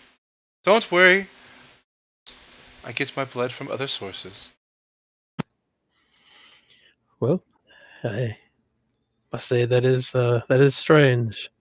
She's like, Definitely from where I've been, but oh, it's all the rays. Grape flavored blood is my favorite. the what? She says that dragon fruit flavored blood is the craze right now, but she still prefers the grape flavored blood.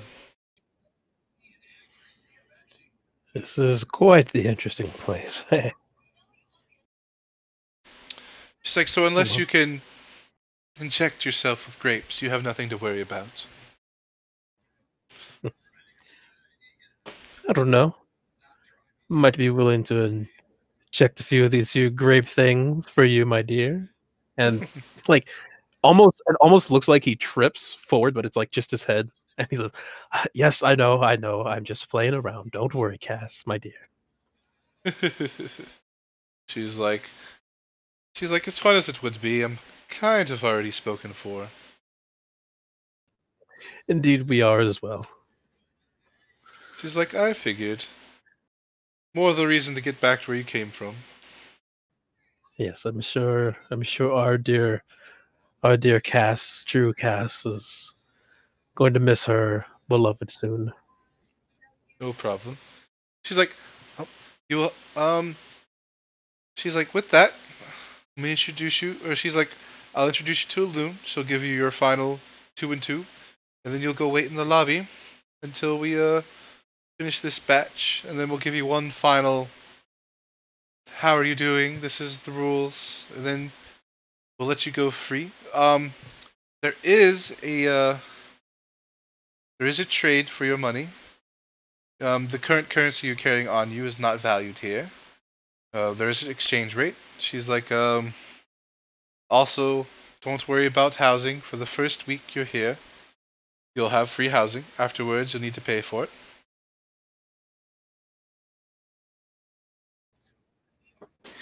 Uh, Sure, we can cross that bridge when we get there. Yes, yes. So she leads you out of the room. To follow her from the infirmary. She leads you down to a little office area, and it's not the same office area that the angel was in earlier. But you haven't heard the angel's name. She's like, she knocks, and it on the door. There's writing you can't read, and then she knocks and she says, "Alune," and then she's like, "Come, bring him in," and then she opens the door, and you come in, and these casters haven't seen her, but there's an angel sitting at the end of the desk on the other end of the room in blue and white robes with. It's the same description I gave you before. She's got blonde hair, blue and white robes. She's got her wings are white, and the very tips of them are red. And then, uh, are you like this is side thing? Are you posting this like podcast online somewhere or something? Or not yet. I mean, I want to get everyone's session 0, then post them. I'm probably gonna put them all on YouTube, and then, okay, and then, afterwards, I don't know. I might cut it up, put it other places. I don't know. Well, I'll just kind of explain what the current cast looks like for anyone if it puts it on there. So this current cast that's out right now, human male. He has brunette, slicked back hair, tied in a ponytail, Victorian clothes. Think think Brad Pitt from uh, Interview with the Vampire. And that's about what this cast looks like. I like that vampire, that movie. Yeah, but Alun's at the other end, and she takes her glasses off, and she's like, "I'm sure she's giving you the spiel. I just have to give you the spiel once more." And then she reaches her, and then Alun or Andraste ends Alun the balls. She takes each of the balls and then puts them on her respective files and hits the buttons, and they all create a little picture of each of the passes. And she It's picks gonna. up each. She does them all at the same time. They all paint the picture at the same time. It only takes a few seconds. And then each file she closes, and then she stacks them all into one bigger file, and she puts it to the side, and then she puts a stamp on the file, and then she seals it with like a little bit of magic. It looks like, and then she reaches her hand towards you, and a little circle appears, and then your pass glows, and it changes to your current form on the pass, and it's basically your appearance. It says your name, your height, your weight, and oddly, it doesn't say changeling. It says human. Fascinating magic you have. Yep. She's like, again, it's just. She's like, she gives you spiel. Don't lose the pass. It'd be about 200 of your gold to get a new one. She's like, keep it on you at all times. I don't like to have to cover up any tracks behind you, but Andraste informs me that y'all are pretty well mannered. That's good. I don't need any feisty ones running around here. We've already got enough of those as it is. We have one mischievous one, but more of a troublemaker rather than a threat. But don't It's, worry, we have them. We have everything under control. that sounds amazing. And then, Loon gave you a compliment. I thought I was the only one to get one of those. And then, Loon kind of blushes, and she's like, just take them back to the lobby.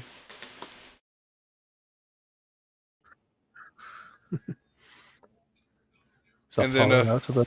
she followed her out to the lobby, and this is kind of where Session Zero is going to kind of end. She sits you down, and there is all the other player characters will be in this room, and as well as people like just random NPCs. And she sits you down at an empty table. There's like 30 tables in here, and then she says the wait right here, and when everyone is seated, then we'll give you that one final spiel we talked about, and you'll be off on your own devices. And then a waiter comes up after she leaves and asks you if you want anything to eat or drink. Red wine, please. All right. And the person trails off, comes back with red wine, pours you a. Would you like the whole bottle or just the glass? I'll just take it glass by glass. Sounds good. And he, the wine bottle's sitting in ice, and he pulls it up, corks it, pours you about a half a cup like you're supposed to, corks it, puts it back in the ice, and says, "Call me when you want another glass." And he trails back off to the bar. Knowing, He leaves a bell. knowing, knowing my wines, I know that red wine should not be chilled. I think that's strange that people here do that, and I will use prestidigitation to warm it up. Oh, I didn't know that. I don't know my wines. Yes, white wines are chilled, red wines are room temp. I'm sorry. I just thought it was fancy. Hey, that could be like a Ravnican thing. It could be. It could be that once you warm it up, you realize why they like it chilled because it's a lot fruitier than you thought, or a lot sweeter than you thought it was. Yes, does that kind of sniffs it. Ooh, very pungent. It's very sweet. It smells. It smells of grapes. He kind of chuckles at the gases inside him, and Of course, the true Cass kind of berates him. Sure he would. Sure she would. You notice that, however, it has the bite of alcohol. This particular one. You also notice that it you're not getting even a slight hint of a buzz.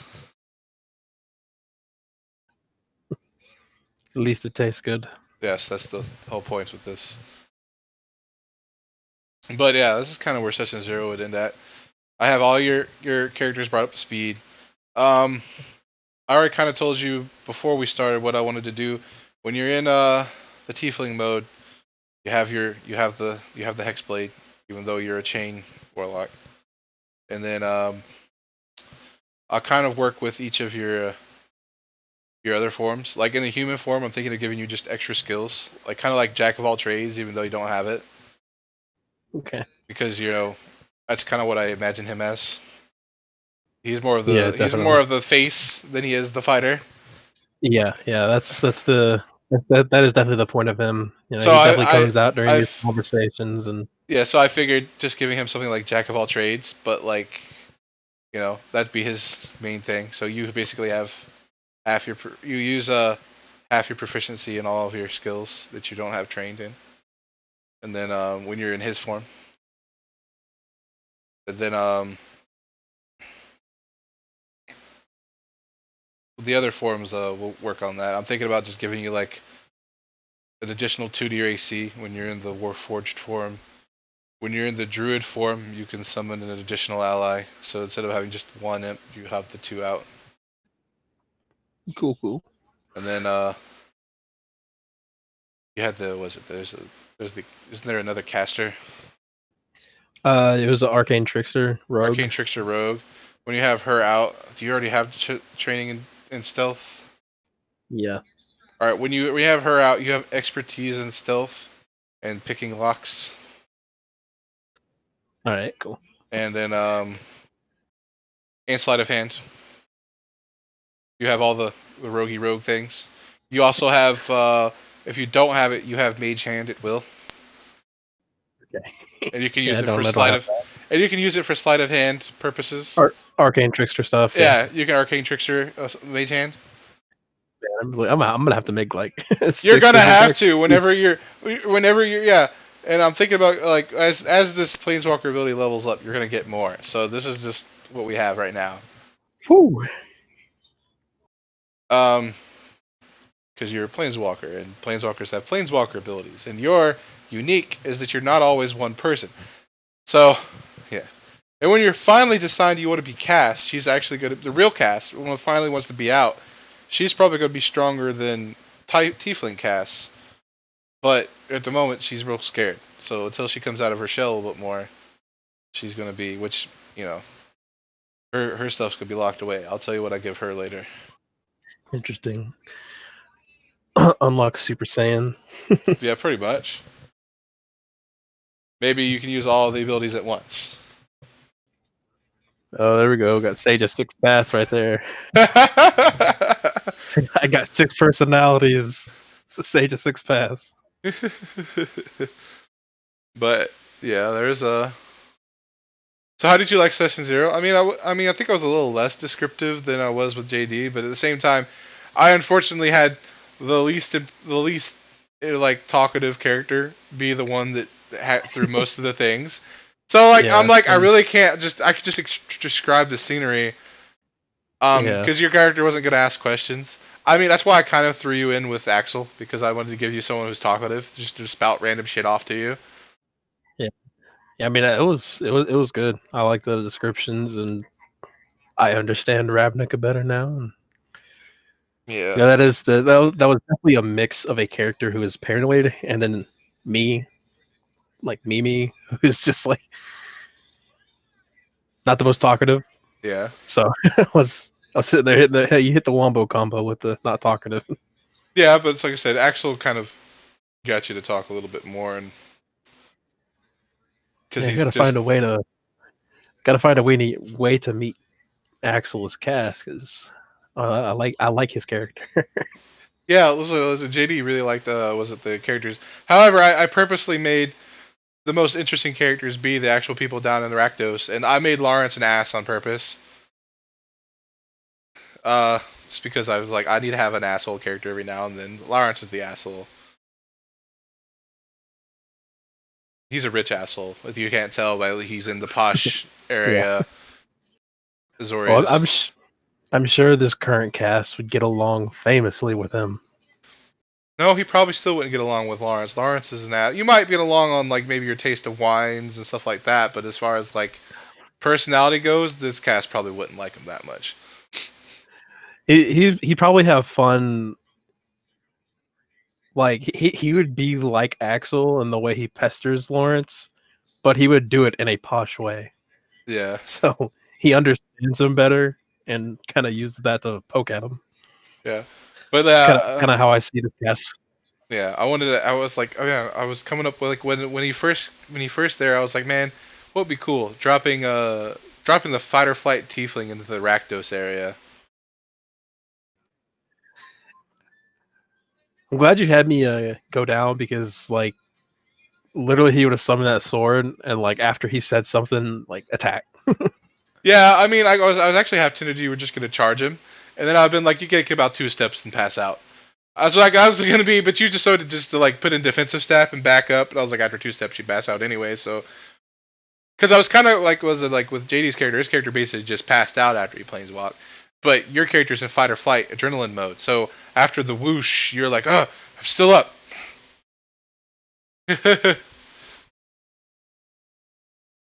So I try to make it put out there. Ravnica is very big, and I'll show you the picture off screen, just like I showed JD. My favorite picture to describe how big Ravnica is. My favorite one. Who is here? Ravnican land arts, because this is all man-made structure, and this is just like, yeah, this is Ravnica. Like this is all man-made, and then like if you look down below the spire, those little ones docked at the bottom of the spire, those are galleons. Those aren't small ships. Those are galleons, and all of that is man-made. This is very like a very Dwemer-ish. Yeah, it's massive. Like I mean, here you were in the Rakdos area. Let me find some Rakdos lands to throw at you. Uh, that's a Boros land. Let me get some Rakdos stuff. Like here, here's like a Rakdos like carnival setting.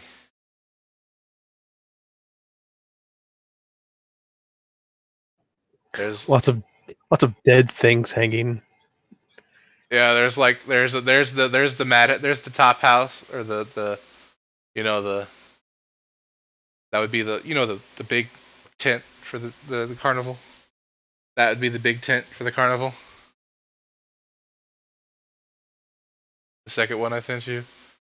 Mm-hmm. Yeah, so like it's real macabre. And the further down you go, the more demented the stuff gets. So I was just having like I wanted Axel to be like he's a demon, but he's a cool guy. He's like, man, as much as I want to perform at the lower ranks, that stuff just creeps me out. Very much like the 9 layers of hell. Yeah, except it's all entertainment. And then like one thing that's always covered in like all the cards and the lore is that the Rakdos are real macabre carnival, but in the lore they also take care of nightclubs and other entertainment purposes. So what I've been doing like with this is I've tried to introduce that Rakdos is more than just carnival. They're nightclubby. They take care of the posh gentlemen clubs. They cater to the clientele, with the type of stuff they would like. They're all about entertainment. I was gonna So say where does the BDSM start? the BDSM starts probably maybe 1 or 2 layers below the current carnival. Should they sit on people? I'm assuming that, as far as I'm concerned, I would think the first ring would probably be the posh neighborhood. The second ring would be like nightclubs. Third would probably be like carnival. And then fourth, you start getting into the demented stuff till we get down to the bottom where people are dying in the performance. Willingly, mind you. Most of them willingly, some of them not willingly, but those are like normally criminals or people that, well, you know, there are slaves in Ravnica, but they're like, again, criminals or people that haven't paid their debts, you know, things like that.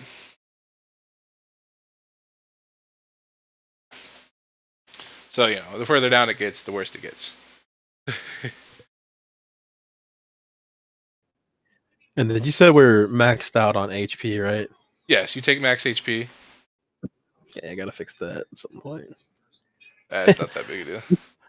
That's crazy. Like a level 7, I only have 26 hit points if I'm, going AL average. Really? Only 27? I have at 26. That's all I have at level 7. How? Why don't you get like D8s? I'm pretty sure warlocks and wizards are D6s. D6 times 7 is 36. How could you have 20 or not 7? 6 times 6 is 36. The minimum you should have at least 42 at max. And That's what I'm saying. then It's not max. It's not max. This is averaged. 42 plus 7 plus 12. You should be at 54. Then average half of 42 would be 21 plus 12. Should be 33 for average. So that's I don't know where my hit die is on D&D Beyond.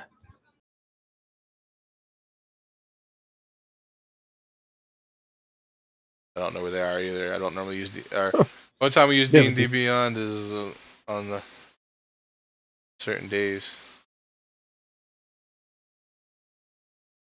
Yeah, I have no idea why I have 26. I don't know why I rolled that for Anyway, you. so Yeah. D8. So Is it D8? Well, yeah, then yeah. you should have like a lot more HP. You should be like at least in the 60s. I think I put in a custom like not fixed hit points when I set it up, so it probably just kept it there until I changed it. Yeah, Let's figure this out. So that's 8. Yeah, it's just 8 times 7, and then 2 times 7. yeah, So in yeah. Like for your character, I was thinking about giving you a stat adjustment, but you already have 20 charisma, and I'm like, no, you're gonna be like kind of the most broken person in the game, but that's just because you have 6 different abilities. But you can only use one at a time until later, way later. Where I can throw modified stuff at you and not worry about it.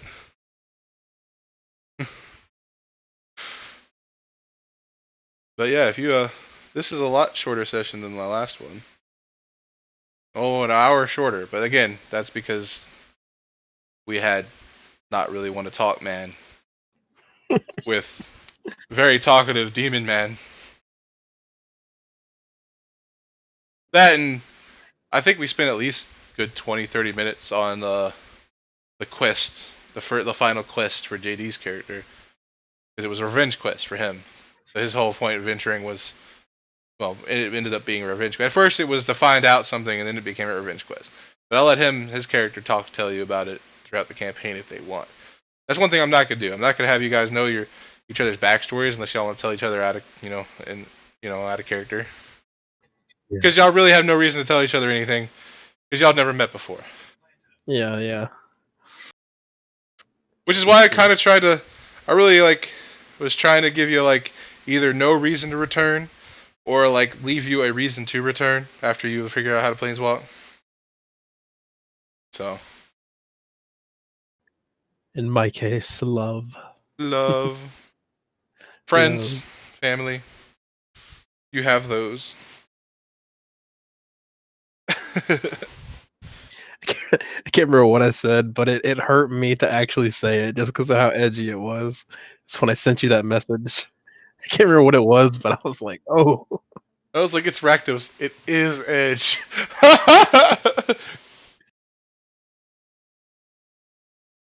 Was it the skull skewers that your meat kebabs were served on? Was the No. apathetic voodoo priestess sitting across the table from you, working on a doll? Was it Axel when he told you that he wants to juggle a ethereal axe? I really can't remember what I said, but guess we'll find out when it gets posted to YouTube. Maybe. Um, Yeah. no, that Well. was good. Yeah.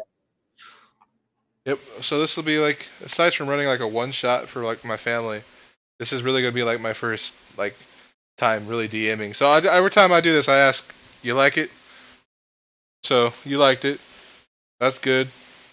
The first few sessions are gonna be roleplay mostly. If combat does break out, it'll be more like breaking up thugs than it will be anything else. But I always gotta remind you that a common thug in Ravnica might know Fireball. So it'll be a little more interesting. Yeah, and you did a good job. Again, like it was mostly me not talking, and you did a pretty good job like leading the conversation just with your NPCs and stuff. So I mean, you did a good job. Yeah. Thank you. And Thank you. It makes me feel once good. I get these characters fleshed out, more comfortable, and with the party, it'll get better for me. It also get better for them. Yeah. Oh, that But was good. the elf I described was JD's character. Because JD's the first Yeah, one to arrive because he was the first one to finish his backstory and everything, give it to me. So I was wondering. I was wondering that, but the rest of I the people wasn't that gonna. joined were other player characters and a mix of NPCs, but I don't have all their descriptions yet, so I can't give you descriptions. So when they're going, are you gonna? Yeah, I'm gonna You, tell you when you they're gonna see a tiefling that goes who just jumps up and just who is there? Who's doing that? exactly. And then he sits back down quietly and sulks. Hell yeah! And then y'all, I'm just gonna have y'all all be on the same floor of the bunkhouse, and that's how y'all are gonna meet. Y'all are gonna come down looking for work because you're gonna need work. Stay in the little house. I still gotta work on conversion rates and stuff like that for the gold. Gotcha. Yeah, All right. I have one request. Just somehow figure out how to get cast together with Axel because I like that dude. You haven't even, what was Seems it? You don't even what is it like? He has the gruel tattoos too, where when you're channeling your magic or stuff like that, his tattoos light up. So right now they're just white. When he's like using magic, they'll light up.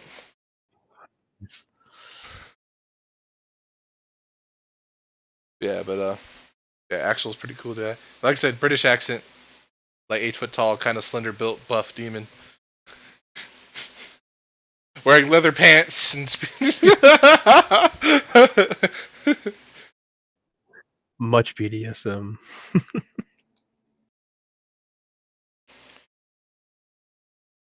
But yeah, I was wondering if you were gonna try to take one of the axes, but I figured like it's a great axe, you wouldn't really be using those. But I was trying to figure out if it was ever appropriate to shoot somebody with a. well, I mean, even if you had shot someone with Eldritch Blast, like I said, the common thug in Ravnica can kind of cast Fireball. Everyone there would have been able to tank at least an Eldritch Blast. They might have been upset, but then again, like Axel would defuse the situation. But whoa, calm down there, son. Calm down. Yeah, have a drink. Drink. Calm down. Because he was serious about that. He would have let you stab him if that would have given him more crowd performance. But okay, yep. Got your character done. Gonna go ahead and end the recording here. So, bye bye.